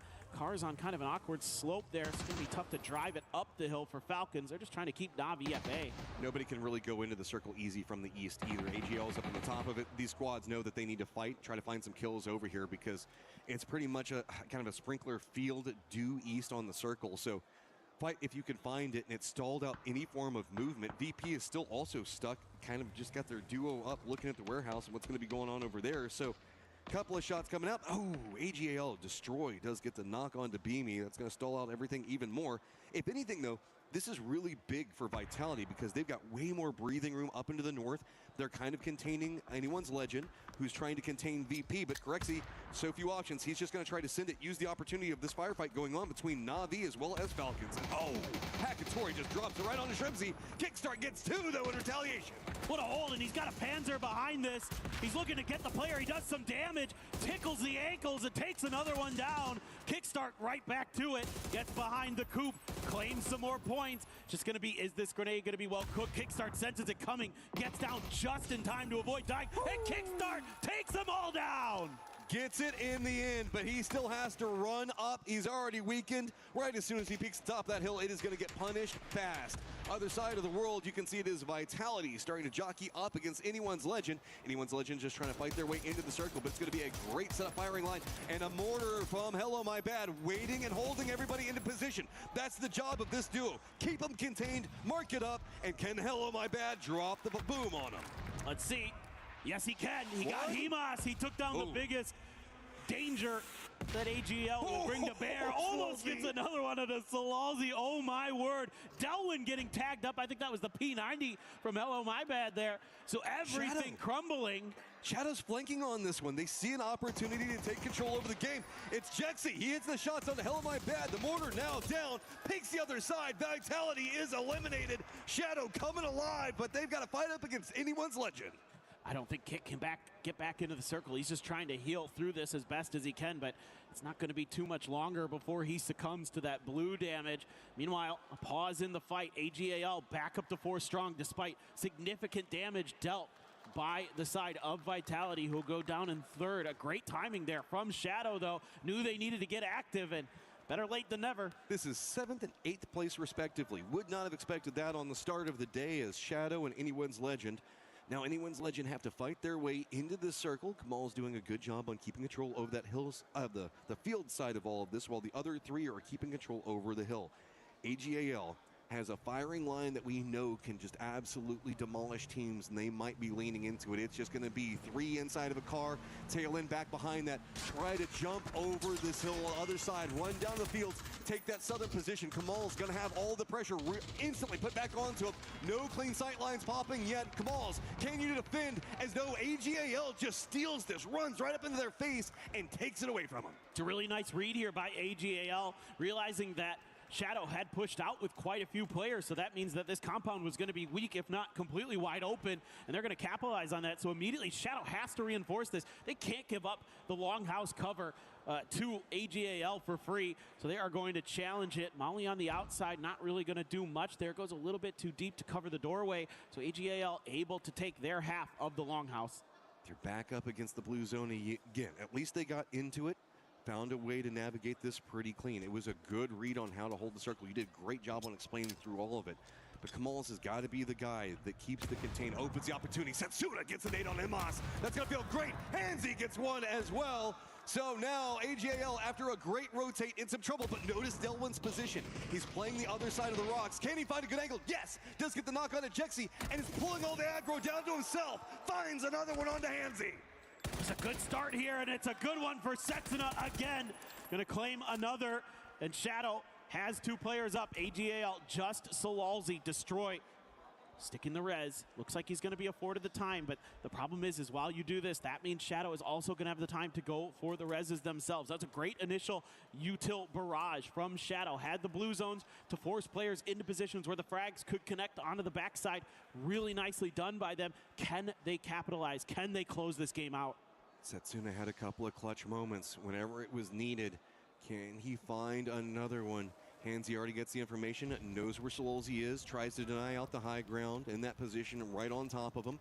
Is it going to give him enough space? Kamals has got the highest of high ground in all of this. Here's the footsteps and is feeding the information over to his teammates so that way they know exactly where he's going to be positioned at. Knows the fact that he's got Destroy right underneath of him on one side of this. Has to be careful. Sololzy, one side of it. Going to get a little bit of aggro thrown his way. So control right now still favoring Shadow, but AGAL has to figure out how they want to navigate this longhouse. Is Destroy not going to be inside this new circle yet, and Kamal's on top of him, knows every movement that's going on. Yeah, I mean, now it's just a waiting game. You know, Shadow should just be able to kind of hold the line here one way or another. Even if you lose Hansy in this situation, you should be okay with Jexy and Setsuna's position. Just going to come down to the shots, and, you know, we know AGAL, they're capable. No Himas here, but still Destroy Sololzy very, very good in their own right. I think that Destroy just found a helmet. I didn't see it on a second ago. I'm not for certain, but have to see is there might have been a peek that Kamals could have gone for. I wouldn't be surprised if probably his head's been hit a few times given the position of Kamals, and this is full contained. Destroy just trying to play this slow, see if he can sneak up, but Kamals isn't going to let it happen. The shoddy, though, could be big flash. Throwing off the timing. Looks like Hansy's going to find something. Kamals does get the knock. That's going to open up the longhouse, and it is just Sololzy as the solo. Oh, Kamal's just going to go in there, make sure he's got the point, immediately runs away, realize he might be in a bad fight, don't want to give any extra over to AGAL if they can so help it. And there you go, Shadow Esports going to take the chicken dinner on Miramar. Slow and steady wins the race inside that one. Shadow Esports finds a victory and continues to climb up the leaderboard. Underdog story not done yet. I mean, they played, you know, a very good, cautious, thought-out game. It's not as explosive as your T1s, as your myths, but man, oh man, get them into the late game and they're going to make some good moves and they make some good reads. Yeah, sure, some circle luck, but they play it well. Other side of that, anyone's legend, respect on that rotate. They read exactly the position that was coming up from Shadow and how they were going for it. Love the drums coming out for the Shadow fans out there. But really what kind of stood out to me with AGAL was that Delwyn position where he moved over to the rocks to try to grab as much aggression as many of the players to move away from the compound to open it up for his teammates. That's such a smart play. Yeah, I mean, I think AGAL played this about as well as they could have, given their, you know, disadvantageous position in the circle, recognizing where, you know, Shadow had given up some space that they could make the rotate through, but, you know, Shadow as well, quick to make their counter moves, decisive when they needed to be, in the heat of the moment, reaching out to thwart Vitality from really, you know, potentially taking out AGAL pretty cleanly and potentially winning the game. And Kamal's had two different ways he can play that. Remember, he was the defensive guy. Let's listen in real quick. Let's go! That one feels good for him. All right, so remember Kamals was holding down the compound and the rotate from AGL happened there. Yeah. But he would have also had the information that that was a ton of people. He could have gone for a couple of peeks, maybe taken a couple of shots. But if he went down there, the longhouse would have been instantly surrendered. That would have made everything so much harder for Shadow. So instead, he went for a more defensive play, went back into the high ground up on top of the longhouse, and let everybody sweep down in right underneath of him. So, I mean, a lot of great strategy to come into a really crazy set of hard shifts is we've got to get everything set up, move into our next game because, man, it has just been popping off today.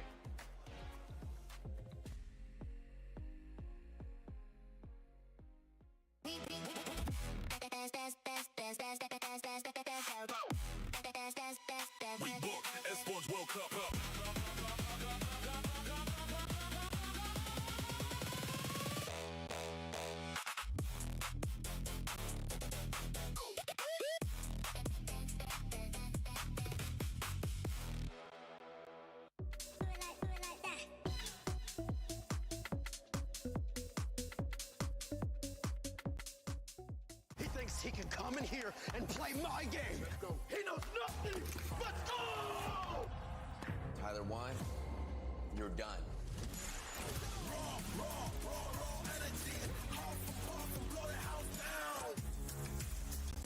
I don't have double actually. Knocks on the first corner on blue. He's outside right, outside right. Third, flush. I'm gonna heal real quick. I'm going left to heal. He's outside. I'm gonna flash it and we go, okay? Okay, give me 1 second. I'm not with you. I'm not with you. Sick, I'm driving on the left. Wait for me, brother. Oh, he's on the fuck I trolled. He's on his... My bad. Oh, I trolled you. Hold on, hold on. Stuck in the corner. One shot, nice. Get that chip, put it in his car and blow it up right now. Don't waste any time. Nice. Knock 2. Last guy on you. All dead. Good job, guys. Well done, Fucking boys. job. Well done. Hell yeah. We did what we wanted to do. Who's next? I mean, we here kill Gen G too. Sorry about that, Cowboy. It's all good. Who can pass JDG's question? Nemesis. Nemesis. 没有，插手后，最后一个，丢雷，他丢了，他拦开，厕所里还是厕所外？厕所后，刚刚他死了，好打，一起去清吗？都来一起来，我有雷，我4颗雷要分吗？我帮你们抽左边啊，我在顶上，一起，教练，我也要去吗？都来，我们得进去，就在这里有个盾牌，我丢他雷，这里有个盾牌，一边这边，我今天你看到，我看到，我丢，我看到要，你没丢过去，残了。往前翻，封个烟往3标。没烟了，出了啊！最后一个右下圈里面，前面是尖的。被混烟混倒的，挖坑能救。挖坑，有雷，别吵，有雷。 All right, we're here at the EWC Parkour Challenge. Now it's time for the incline slab. Kelaris up to bat. Let's see what he's got in store for us on this one. All right, he's making his run. He's got up there. Oh, the arthritis fakie. He lands it. He's done it. He makes it. That is a huge win for Kelaris. Paper Thin here, bringing you another event from the EWC Parkour Challenge. Kelaris going to attempt to go for the Gamer Gear lift. Let's see what he's got going for us. He's coming in. Oh, the interesting. Oh, it's so heavy. It's too much for him. Can he pull it through? He's trying. Oh, okay. Just goes in. All right, we're back here, EWC Parkour Championship. One more event to go. Kelaris, can he pull off the old man army crawl? We're going to have to wait and see. He's going under. Pretty good. He's rolling. Good technique, good form. Slides through. He's up. He's through. He's done it. He's got it. The EWC Parkour Championship. Done really well here, Kelaris. Kelaris, I want to get your thoughts. I know you're winded. That was a tough one. How did it go? Oh, I needed to get some big points on this one, but I think I did enough. And I just want to say thank you, Mom.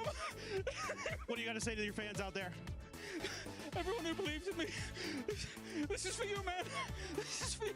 He's done it. Emotional stuff here from Kelaris at EWC. What a performance. What a performance.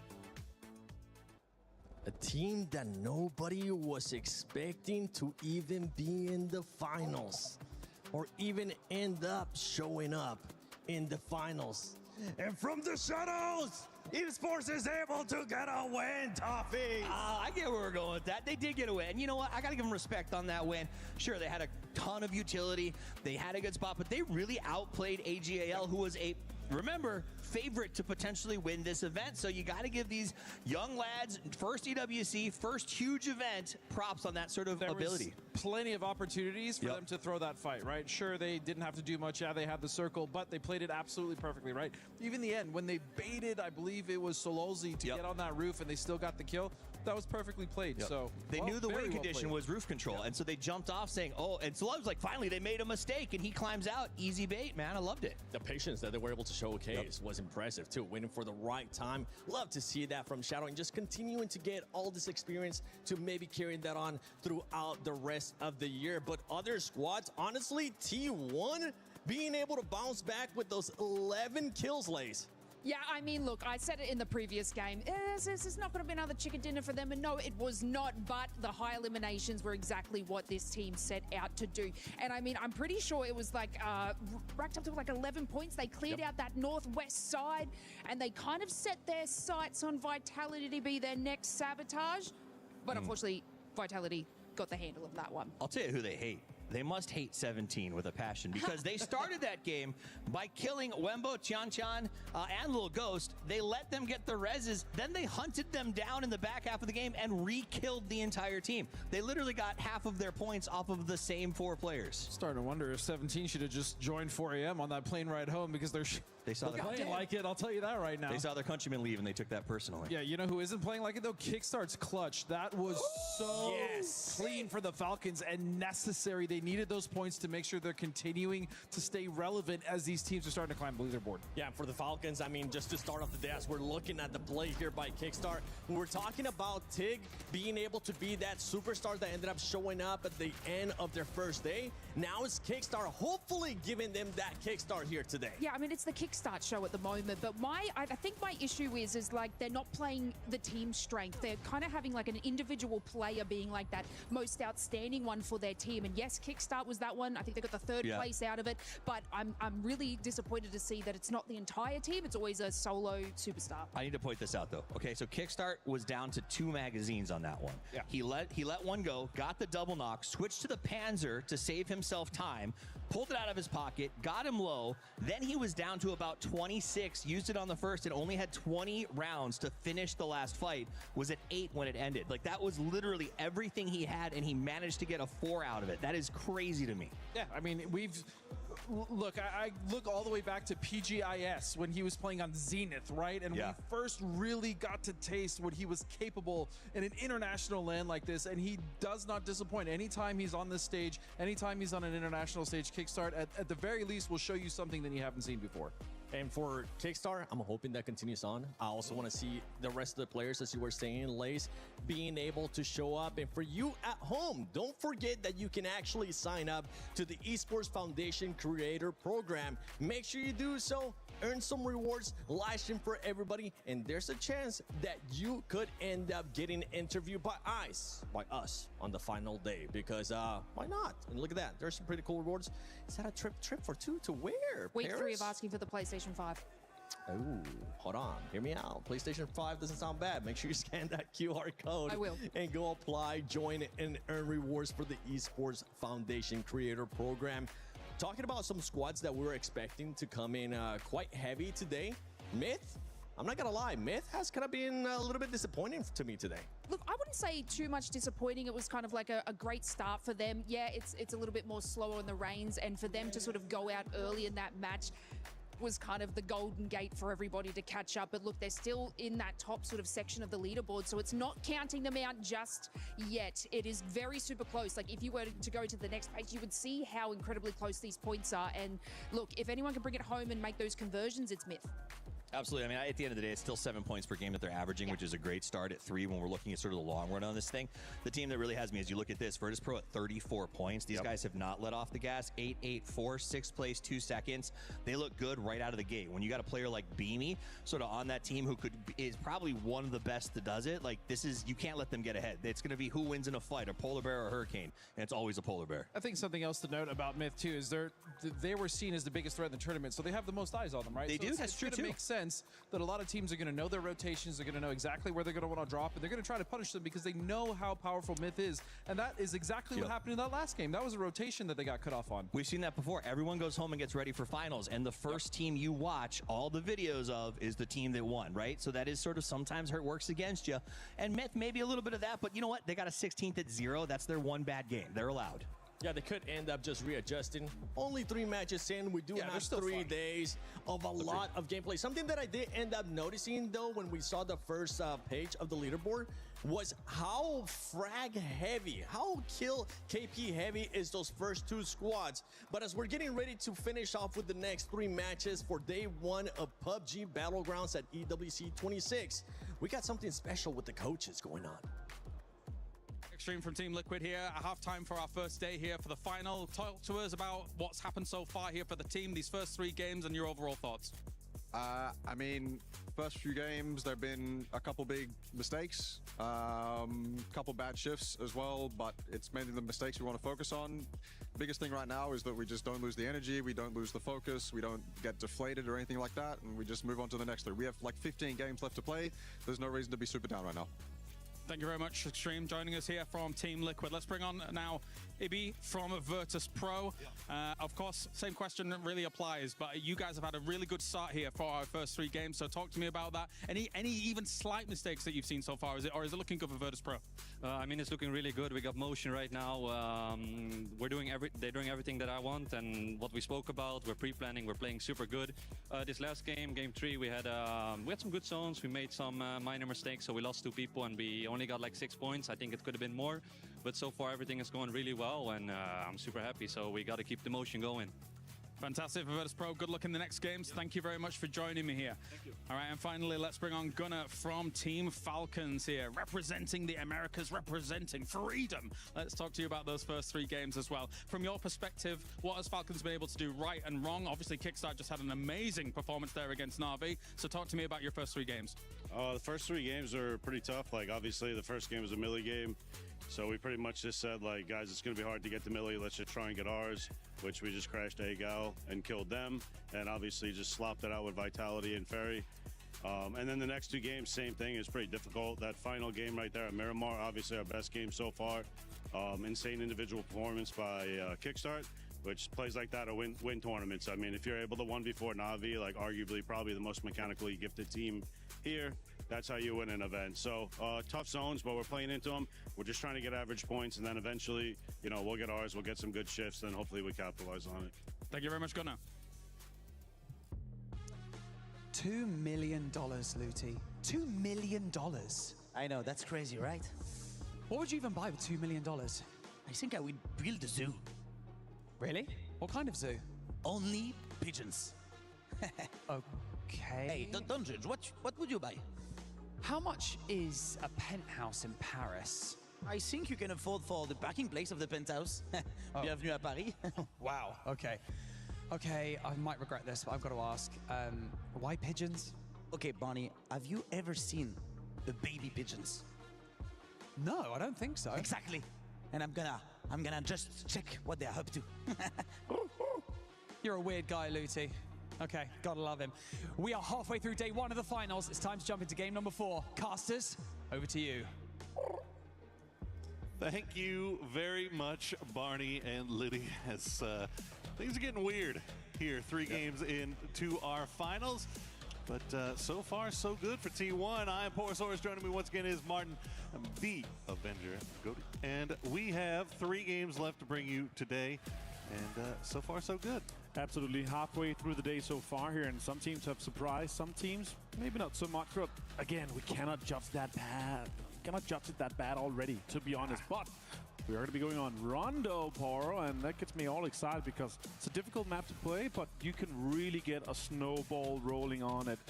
Impressed with what Kickstarter was able to do in that last game, but yeah, let's get this playing and the 64 excited players on that screen. Very exciting. You're getting me excited. Oh, yeah. I'm excited, and there's nothing left, nothing more to be excited about than dropping down onto Rondo. As you could even hear it from talking to the coaches there during the break that, you know, 3 games in, nobody's really stressed. Nobody's really overly pressed about anything just yet. Obviously, those guys doing a little bit better than most, but right, you know, it's again, you still got a lot of time left to play. Oh, it was good to talk to both a top team, a mid-pack team, and a somewhat bottom team at the moment with Liquid 10 points only in 13 place currently. But again, those kind of small, fast segments, I gotta say, production value is at an all-time high here at Esports World Cup 2026 in Paris. We are starting to the northeast over Hime Town and going all the way down to the south side. Targets be going into Ringyang, and we could I think it's a very high chance we could see this kind of eastern 50-50 circle that closes in on Yonggu. So let's see where we do end up here, but yeah, just anything but a center circle, I was going to say here. Anything but and that's what we get. So let's see what AGAL can make the most of it with the home turf circle. Some teams on that western and southern side don't have as many teams coming in front of them, so there's not going to be as much pressure moving and kind of coming in on those teams. So yeah, let's see how everything evolves on Rondo. Again, it is this massive and huge map. Some of the teams are going to have a really far rotation. Shadow's going to be one of them. Vitality is going to be one of them. And T1 from Jadena are moving towards looting and haven't started looted yet. And we are past the 2-minute mark. So that's going to be really interesting to see how far they can take it in this one and for their campaign. I gotta say, man, I've been extremely impressed with how frag heavy T1 has become and what they're pushing throughout this year so far. Oh my gosh, Heather has been an absolute monster. Well, we've seen other monsters in the past, and one of those being Mr. Levante. My favorite grenade, it's Blue Zone and Smoke. I like stack Blue Zone and see how guys just dying in blue zone, Nate. That is a terrifying chuckle. He's considering how crazy good he is mechanically and with almost every single weapon that's available in PUBG, that him saying that, yeah, I really love the blue zone, because again, especially with the line it up with the other players on your team, getting that, 20 damage if you hit 2 on top of the player, 20 damage per tick, it's just unhealable. You get so many knocks, so many kills, and often so many confirms. But Levante is sneaking up onto Luo Xin, and Simon T from Vicious is going to be completely unaware of it, it feels like. So Vitality could strike and maybe get a point early on here in game 4 of the finals. Yeah, I hope he's got an escape plan, and it looks like he does. There you go. Hop right into the vehicle, get on out of there, as he will most likely be hearing Hello My Bad and Gedrox starting to arrive. So Simon T not sticking around any longer than necessary, as Levante will hear him drive away. Know that they have this spot to themselves. Meanwhile, over in Stadium, Liquid going to finish looting up over there. They do have a pretty clear path into the north. Right, yeah, absolutely easily, especially with a northeast kind of south plane path. There's going to be a lot of space coming in from the western side. I could see multiple teams, even maybe GK could consider coming in and kind of backfilling that position that Team Liquid will be moving in from. Back to Jadena City here. Great looking city, plenty of loot.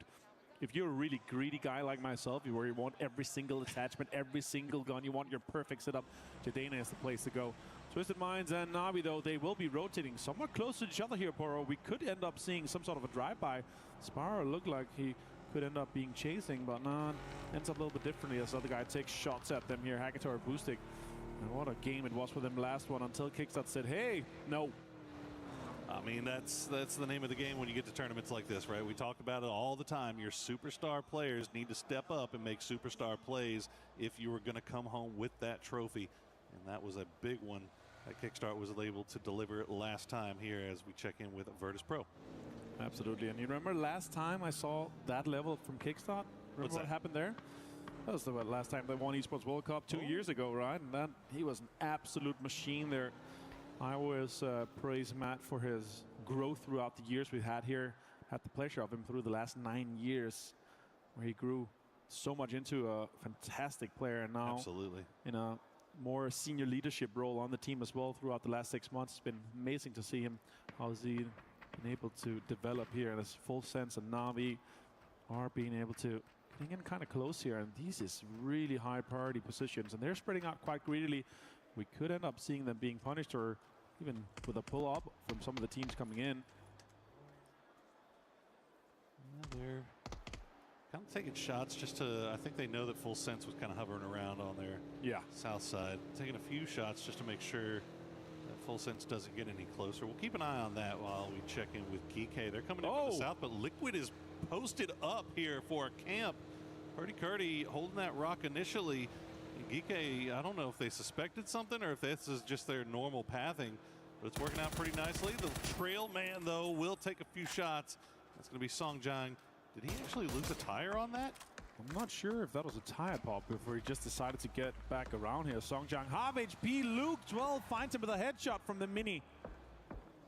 Nice shots there from Luke, and now Geeke has kind of started to scatter a little bit here. They were breezing through, and they turn around off of that knock, but the flush will come through, so Liquid will pick up one. So some good proactive play coming out on the part of Liquid. I like that. They were set up somewhat far. I don't think they expected that exact path that they were going for, as we are going to see that new circle popping in 1 minute 45 seconds. There's plenty of time to fight here, but Akan returns the favor quite a bit here for Curdy. Shots are coming in here. Does a lot of damage to him. He even just jumped out. Now he has to reload, though. He does have an EMAG and an 8X. Lots of damage can be done, and especially tires can be taken away here from Kurt, and he's going to have to potentially get some help from the rest of his teams. And now all tires are gone, so it's just going to be this soft cover from the smoke, and the other guys are pulling up. It could be a trade 1-for-1, as Liquid is also moving in to get some help deployed here for his. There was so many moving parts to that, and we'll break them all down in a second as we wait for this fight to end. Curdy does manage to get to the rock. Park Pro will pull up right underneath. Kurt does have support now in the form of Cowboy. He's got Luke 12 up on the high ground. That's a good grenade, we'll find EJ. But the man up close is still there. Luke 12 and Cowboy, though, they're going to close on Akan now. See, Park Pro down. Dance around the vehicle. Park Pro does go down. Akan now the last player left alive, and he will go down in the end. Luke 12 and Team Liquid will clean up GK. Even before the 10-minute mark here, they increased that point by 40% up to 14 now. And what a name to take out, and perfectly executed, especially when you know you don't have any priority into the next circle here. They decide, okay, there's teams north of us, they're going to be coming in on, this is likely the bridge they're going to come in on from. So that was amazing decision making. Yeah, that was just such an interesting one, because it looked like GK had disengaged. I think Team Liquid thought they had left. Right. That's why Kurt went up to loot the box without even dropping a smoke. He thought he was free and clear, but then takes a few shots, and then GK collapses. And you figure GK had him kind of dead to rights there for a minute, but couldn't get the knock. Kurt doing a good job of staying alive there long enough for the rest of his team to get back into position. And once they were there, boy, it was just instant collapse. Very, very well played by Team Liquid. And now the new circle is popped, and we are going all the way back up north, which is good news for Team Liquid. Yeah, absolutely. One of the teams to be furthest away from the circle if you discount T1 here, as they're moving in slowly from the stadium side. And majority of the teams are going to be coming in from the southern and eastern side here, except for the teams that say, all right, a northern shift here. There's going to be space on the west. Gen G, though, they pull up on AGAL, and Himas and Delvin is down already.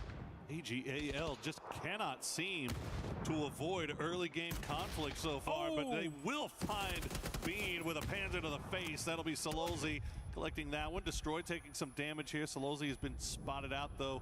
More utility being sent over from Gen G, but Virtus Pro, as you mentioned, they hear this, they see the smokes. They're going to come over here and see if they can get something off of it.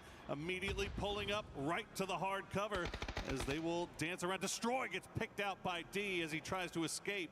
D will stay alive via the grace of the smokes for now. Sololzi, he's just going to try to bolt and run. Looks like he might get away with it for now. What a great third-party pull-up here, but other teams are also sniffing at it. It might be a fourth party as more teams comes in. AGAL is out, Sololzi is down to Clarice as GAM also gets somewhat involved here with that. D does get the kill on Destroy as he bleeds out, and now Corexi is thinking, okay, how can we finish up Gen G? He's in the middle there. Shots comes in, an easy headshot with the A's onto D. It's good work from Virtus Pro. One left for Gen G. Virtus Pro fishing with dynamite right now, but they don't spot out Sol, but Sol will get one knock. He's going to go down in the end, though, but they need to get Nixie back on his feet quickly. As you said, a lot of teams sniffing around in this area. This is just south of dead center. Very central location indeed, as GAM is now trying to get a little bit further north here. They're trying to solidify themselves a spot dead center. They could be driving straight towards 17. Navi also here, close to full sense. Also, pretty central location. Very, very high priority spot here with the high ground. Xiaowu, they pulls up and finds Tanwu. A lot of early game action here on Rondo as GAM now squaring off with 17. 2 down for GAM as 17 hold the line in the gas station. Wembo and Little Ghost on the way to provide some support. Looks like they're going to arrive just in the nick of time, but you've got Vitality sniffing around on the north side. Long range shots from Gedrock's going to do some significant damage to Xiaowu, but not enough to get the knock. Wang F low, sees him on the other side. You cannot shoot through this. Wenbo getting his cars washed as Hong F managed to heal up a little bit. He's going to push through the smoke aggressively here. Is Wenbo ready for this? He could be. Shotgun in hand, jumps through. Yeah, great shot. The sawed off gets the flush with the M4 as well onto Wenbo. Sneaky lad. Got in there. Got his car washed and also got killed. It's amazing. Did. He got waxed. Free waxing with that car wash. Well, 17 still managed to keep 3 up. GAM just going to try to escape now with what they've got left. And you can see the shots just coming through as we have ping-ponged a hard shift once again back down to the south. So the compound that Virtus Pro had taken, dead center right now. This is why ping pong is the favorite past hobby of a lot of PUBG pros, because the circle just goes everywhere. Ping pong all the time here so far for Esports World Cup 2026. Purdy Curdy and the guys from Liquid actually managed to grab a spot outside the Northwest, but they have to figure out what their path into this circle is going to be. Virtus Pro, dead center, Navi in a great spot. Twisted Minds also set up pretty great. Liquid has to figure out, are we going to go and try to get in from the northern side or from the west, as we see mortar fire coming in. Liquid's biggest problem might be Falcons as they hold on a compound they were already getting shot at from range. This might be just mortaring their next spot to play. Yeah. Team Vitality will immediately pop hop back into those vehicles. They've got Gedrox right up front, but you see Twisted Minds has angles on this. They have to drive through the gauntlet of Twisted and 17, and Shadow Esports also heading over in that direction as the knocks will come through. Team Liquid are going to hug that western edge a little bit. They did see GAM retreating off into the blue, but it looks like GAM is just going to take some damage here. Team Liquid has to make this long wrap, though, to avoid Falcons. I'm not sure if they are fully aware of Falcons' high ground position.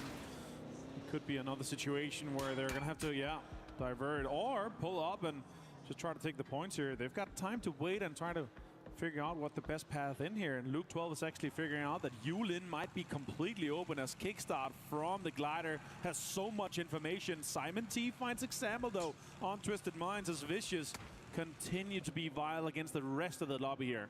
This has been Falcons' MO, putting Kickstart up into that glider, especially on Rondo, just to make sure that they have eyes on whatever's going on here as we see the grenades start to fall here onto Vitality.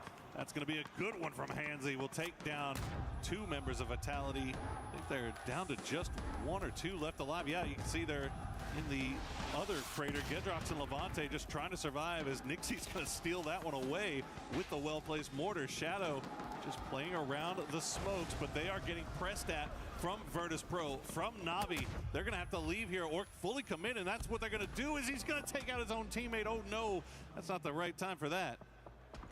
We get real quick rest here for Kamals, but maybe put him in the car and disengage from it here. Could be the play. More drive through and try to get the flush onto Vitality. Jexy is trying to drive south here. He's getting extremely close to Navi. That's a dangerous team to get that involved with, as they have that high ground compound that's extremely vital for their further campaign here. The next circle did ping pong a little bit again, as Vitality's out in 13th place, and we're going to go west. And Team Liquid do manage to avoid Falcons and find their way into the zone just off to the west of Virtus Pro. They're in a good position here. They can hunker down if they've got, they've got plenty of time right now to dig and set up their position, fortify themselves. So I think they should be okay for now. We see Shadow trying to get back into those vehicles after getting their res, try to avoid the line of sight of Navi, as Vicious will have to push right into Twisted Minds, but Twisted is ready and waiting. Tycon and Duckmite immediately taken down, and Simon T was going to be the next one on the list. Twisted Minds holding down the fort. Easy play for him. Saw him now. He's going to get taken out 1-1. Absolutely perfect play here for Perfectix and Petulins to get all of Vicious out. 2v4 and getting 4 points on the board for them here. Sure, they're going to have to make a move to get inside the circle here. Nixie continues with the mortar fire on the rest of the lobby. Finds Jexy. Can he find more, though?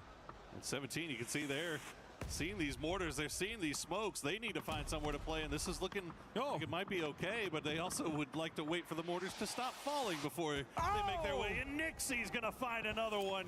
He is making that mortar do work for himself right now, as 17 will drop the smokes down and try to fight their way uphill. Nate's come in as well. That's going to find some damage onto Kamala, but steal the kill on Hansi as well. Chan continues to be an absolute fragger, both with the utility and the guns. So M17 Gaming wrap this up quickly. They are inside the circle here, but they've got pressure from multiple sides. But also, Twisted Minds could come in from the back and kind of backfill this position. Miles takes lots of damage. Cards are absolutely on fire. He's not going to be able to get further than this. So much pressure onto Shadow at the moment. This is really tough. Kamals is just going to have to play survivor mode right now as we get a quick replay of those mortars falling on top of Vitality. It has been mortars as the story of this match here on Rondo so far, doing so much damage. We see GAM trying to finally make their way back in once again. They are down to just Wong F as he is trying to go through that gauntlet of 17 and Falcons. Looks like he's going to make it through with just a sliver of HP left. Now Kamals gets out the nade. He had 5 nades. Better get throwing on those, because that's a lot of damage. You could potentially fend off some of the 17 players. Tickleton does find Wong F from GAM, so they're out in 11th place. As Navi is engaged on the southeastern side here. Damage is done to T1 here. And Hackatory with an MK14 and a 6X with full 3 gear is my worst nightmare, including all the players in this lobby. And this is a more aggressive posturing that we've seen from Navi during the group stages. They're sending 2 down south, 2 up to the north, all keeping eyes on everything. taking shots at whatever they see. You know, we have seen them play a little bit more cautious when they were trying to make the finals. Now that they're here, they're starting to open up the aggression a little bit. As Hakatori will try to get that grenade ready. No, it's going to go back in the bag as he hears them hop in the vehicle. Good shots from Ian. Will force it back down, but it doesn't matter. Hakatori will find Heather, and Ian will get taken down by Spiro. Boostic confirms us. Make sure they enter the points here. 3 points, 3 kills on the board for Na'Vi. The circle did shift once again on the western side. Myth, Team Liquid, and Falcons are laughing as T1 is eliminated in 10th place. We haven't even gotten a chance to really talk about Myth just yet because they haven't really been involved. Nothing going on the south side, but they have so much control, so much information about what's going on off to their north. Now they're starting to take a few parting shots at Na'Vi. Team Liquid, though, has spotted them out, so it will start pulling themselves back together here as Falcons are also controlling what's going on in the northeast, as 17 still have not been able to rid themselves of Kamal's. Especially with a back-to-back western shift, so many teams have to move from the same space on that eastern side, and there's just not enough time or space to try to rotate on the southern side or on the north without everyone is shooting at you. Myth defending the south, Falcons holding on to the north. Na'Vi's gonna have to figure out what do they do here. Do they do a pull-up and try to third party the 17 fight? As Gustav finds Little Ghost, and they know there might be teams and players and kills available out here in the northeast. This is a tough call for Na'Vi, but they're just going to send it right in. But I don't know if you knew if Perfectix was right there. He'll get 1, he'll get 2. Can he get any more? He sure can. Perfectix, he's going to wipe Na'Vi all by himself. But back-to-back, one we thought as Perfectix gets up to 6 kills and gets Twisted Minds on a total of 9 kills in this game. Well played by them, and that's the worst nightmare for any team rotating, that you have a guy like that behind all the cars, behind all the cover. As 17 is being absolutely demolished here by Gustav and Kamal's. Look at you, Kamal's. Got 2 more off of that. That's a heck of a salvage here for Shadow, considering the position that they're in is... Oh, see, yeah, 17 got to be a little bit frustrated about that one. Twisted Minds does go down in the end, but not before Perfectix pulled off another superstar play for Twisted Minds. Adds them 9 more points. Push them up the leaderboard a little bit more. You feel like Kamal's is probably dead to rights here, as Falcons have taken complete control over the north right now. They are the defenders of the wall. Let's see where the next circle does go in here, though. As the game, the pace slows down, you have to figure out how are we gonna compose ourselves and how are we gonna enter this next circle.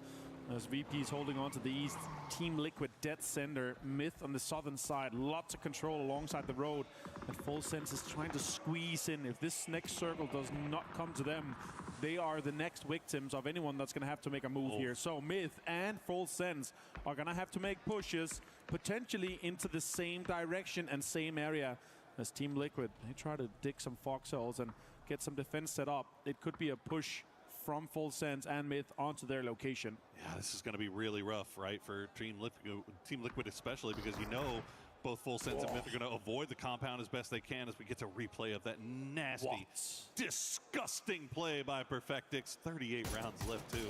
Not too shabby for that player here as we see Kiss. All they want is to get a single knock here. If they get a single knock on a Team Liquid, it opens up the smallest of doors. But now Falcons has come over here as well, and they're taking shots. So this game of chicken between Full Sense and Myth eventually is going to have to come to a head. What I really love about this circle is that where Falcons is like a mini King of the Hill fight, because it's slightly elevated. And they have that northern side control here. So Myth could try to enter on that western side. There's a little bit of space for Jacob. The IGL of Myth found some, but Kickstart finds Baron, and that's going to delay them so much. That could really put a spanner in the works for their approach into this circle here. Oh, Jacob with a 3 gear on him without the helmet and an 8x. He could do some damage from this location, but Kickstart's set up perfectly behind some cover with his car. As it's though, it is smoking. Well, Virtus Pro, if they can pop anything here, as Belmoth does get that knock on a Luke 12, so that might open up a little bit of a space there. As Gustav will force Beamy back in. Says, you have the compound, you just stay in your compound for now. We don't want to have to deal with you just yet. Full Sense still hasn't made their way in. They are just kind of edging around as Myth has now fully committed onto Team Liquid. Alo, he's going to get one, but he's going to get taken down by Baron. We'll see if Purdy Curdy can return the favor with a well-placed grenade. He's just in range. Will it land? It's going to bounce off the vehicle. And now this is the cue for Full Sense to make something happen. Tigger gets a nade flush onto Luke 12, so well played and well thought of from Full Sense here, your PGC 2025 champions. Baron now, Scappy, so are they going to be able to get this rest and get a full reset onto this as Cowboy has been pulled up on by Full Sense? He gets the heal off just in time, but he is all by himself. Does he? Oh, he's going to throw the grenade to start things off, see if he can maybe get someone down. Got some damage, does find Tigger. He's going to find Flash as well with the grenade. Cowboy trying to pull a hero play, and oh no, he looks at the wrong direction. And Belmoth will survive for now, but Virtus Pro has left their compound. They're starting to come over here and see if they can get some points. What an absolutely insane late game here as Falcons maintain control on the rocks here. They got so much pressure, and they're putting it on to Myth as Kiss turns around and finds Kickstart with a headshot. Oh my goodness, Myth, how on earth have they managed to keep all four alive here as Falcons trying to keep an eye on everything from the north. Myth is able to just focus down Kickstart, get him knocked. Have not been able to get him flushed just yet as the utility will continue to rain down around Full Sense. Virtus Pro, they send 3. They've left Corexy back in the compound. How much utility do they have left? How much utility do they want to devote to taking down Full Sense as Flash has been brought back onto his feet? Yeah, well-placed grenade right now would get yourself some kills onto Full Sense, but Nixie continues this pressure. He has a stun grenade, some smokes, but no offensive utility at the moment. Stuns come in, defensive stuns come in, and this is going to delay them quite a bit. Nice peek around, but Lukarux finds Belmoth, finds another one. Nixie and Lukarux pushes Full Sense and get them down. So well played there by Nixie, taking that high ground on top of the rock. They don't even take a knock in the process, and that is huge for Virtus Pro as they immediately turn their attention over to Myth. Take down Scappy. Falcons able to reset, get Kickstart back on his feet. So they are back in control on that northern side. We'll see if Myth can return over to Scappy. He's a little bit separated from the rest of the team, and the terrain that they're working with over on that western side is a little bit more difficult to deal with. Oh, great shots with the 3x spray onto that Orc here. He's got plenty of bullets to do so. 1,000 damage almost for Nixie and 5 kills. This is his game. Surely that's a man of the match right there. Tick and Falcons are moving in, and this continues to be that rough fight for terrain as the fight for the King of the Hill continues here in this game, match 4. Seen a couple examples already of that excellent European marksmanship. Started with Hackatory, then it was Perfectix, now it's Nixie. Can Nixie carry his team, join the rest of his team? Getting a victory here, but Myth, they're going to just go ahead full send, and Nixie is there for it. Nixie collects his 8th point as he is going to taken down by Tiggleton. Not flushed out just yet, but he's brought very low. And now Virtus Pro, they have a decision to make here as the rest of Falcons will hop in vehicles, start going for the roundabout. Oh! Nice Panzerfaust from Lukarux, takes down Gustav, but at least it was only one of them. It's a 3v3, not sure, but still 3v3 in standing. Corexy finds Shrimsy, and there's a lot of pressure on Falcons right now. 7 kills so far. Lukarux catches a headshot. Lukarux has to hide behind that cover. Kickstart has the Doritos still to play around with. That Panzerfaust going to sail a little bit wide for Tig. As Shrimsy, oh no, he tries to crawl out from behind the rock, but Lukarux is on time. We'll find the knock on to Tiggleton, and now it is all down to Kickstart. He's got a rock to play with, and he is outside of the zone, and the rest of the Virtus Pro gang is starting to collapse on top of him. All right, Beamy just sending it around right now. He's at the high ground anchor position here, and Kickstart might just go out and see if he can get just one more point here. Asses get found here, and it's going to be Virtus Pro for a chicken dinner and 15 kills. What a way to assert dominance over this lobby. Super well played by Virtus Pro, and super well played by that man right there, Nixie, going nuclear in the late game to the tune of 8 kills for his squad. Holds the line and secures them the victory in the end. Falcons had an opportunity to try to make something of it, but they just weren't able to capitalize on that knock the way they wanted to. No, I really like the way that they're approaching it. It's okay, we have a knock here, we might have an open position, but they're just not ready for Lucarux with that Panzer on that southern side. He was playing it so smart. Obviously, sure, Ghillie suit is not going to help everything, but it's going to help a little bit, and that way that I was going to be able to execute it here. And Nixie, man, what a way to get into this late game here. And remember, they did it by pulling up on a compound, third-partying two teams, and holding on to that throughout that game. 15 kills and a chicken dinner alongside their 34 points they already had. It's going to put them on 59 points after 4 games, Poro. That is some championship level performance. Things you love to see. He's in the tip on orange. Exactly on orange. Yeah. He killed himself, so it's 14 kills. Nixie is so pumped about that one, though. He should be pumped. He should be feeling good about himself because he absolutely delivered for the boys there, and they capitalized on it as well as they could. But, you know, look, Falcons don't get the win there, but they still get a second place with a lot of kills again. Twisted Minds, they go out a little bit early, but Perfectix, man, he just solo wiping Na'Vi is not an easy thing to do, and he just made it look casual.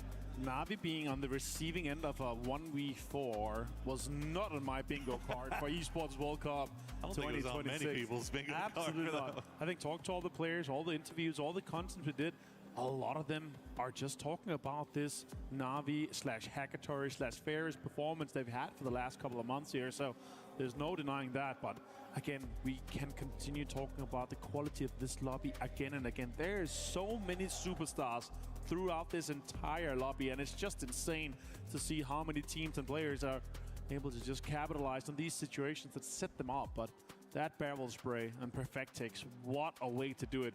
Na'Vi were fracking out. They're playing extremely well on that other side. Yeah. If they didn't have to move, they had 2 hardships going away from them to the western side. It potentially could have been a completely different game. Yeah, I mean, it almost feels like they just had no idea that Perfectix was there. Well, that is going to do it for us. To that, let's throw it down to an interview. That's right, everybody. We've got demons crawling around the map. I've got one of them standing next to me right here, right now, from Team Falcons. It's Kickstart.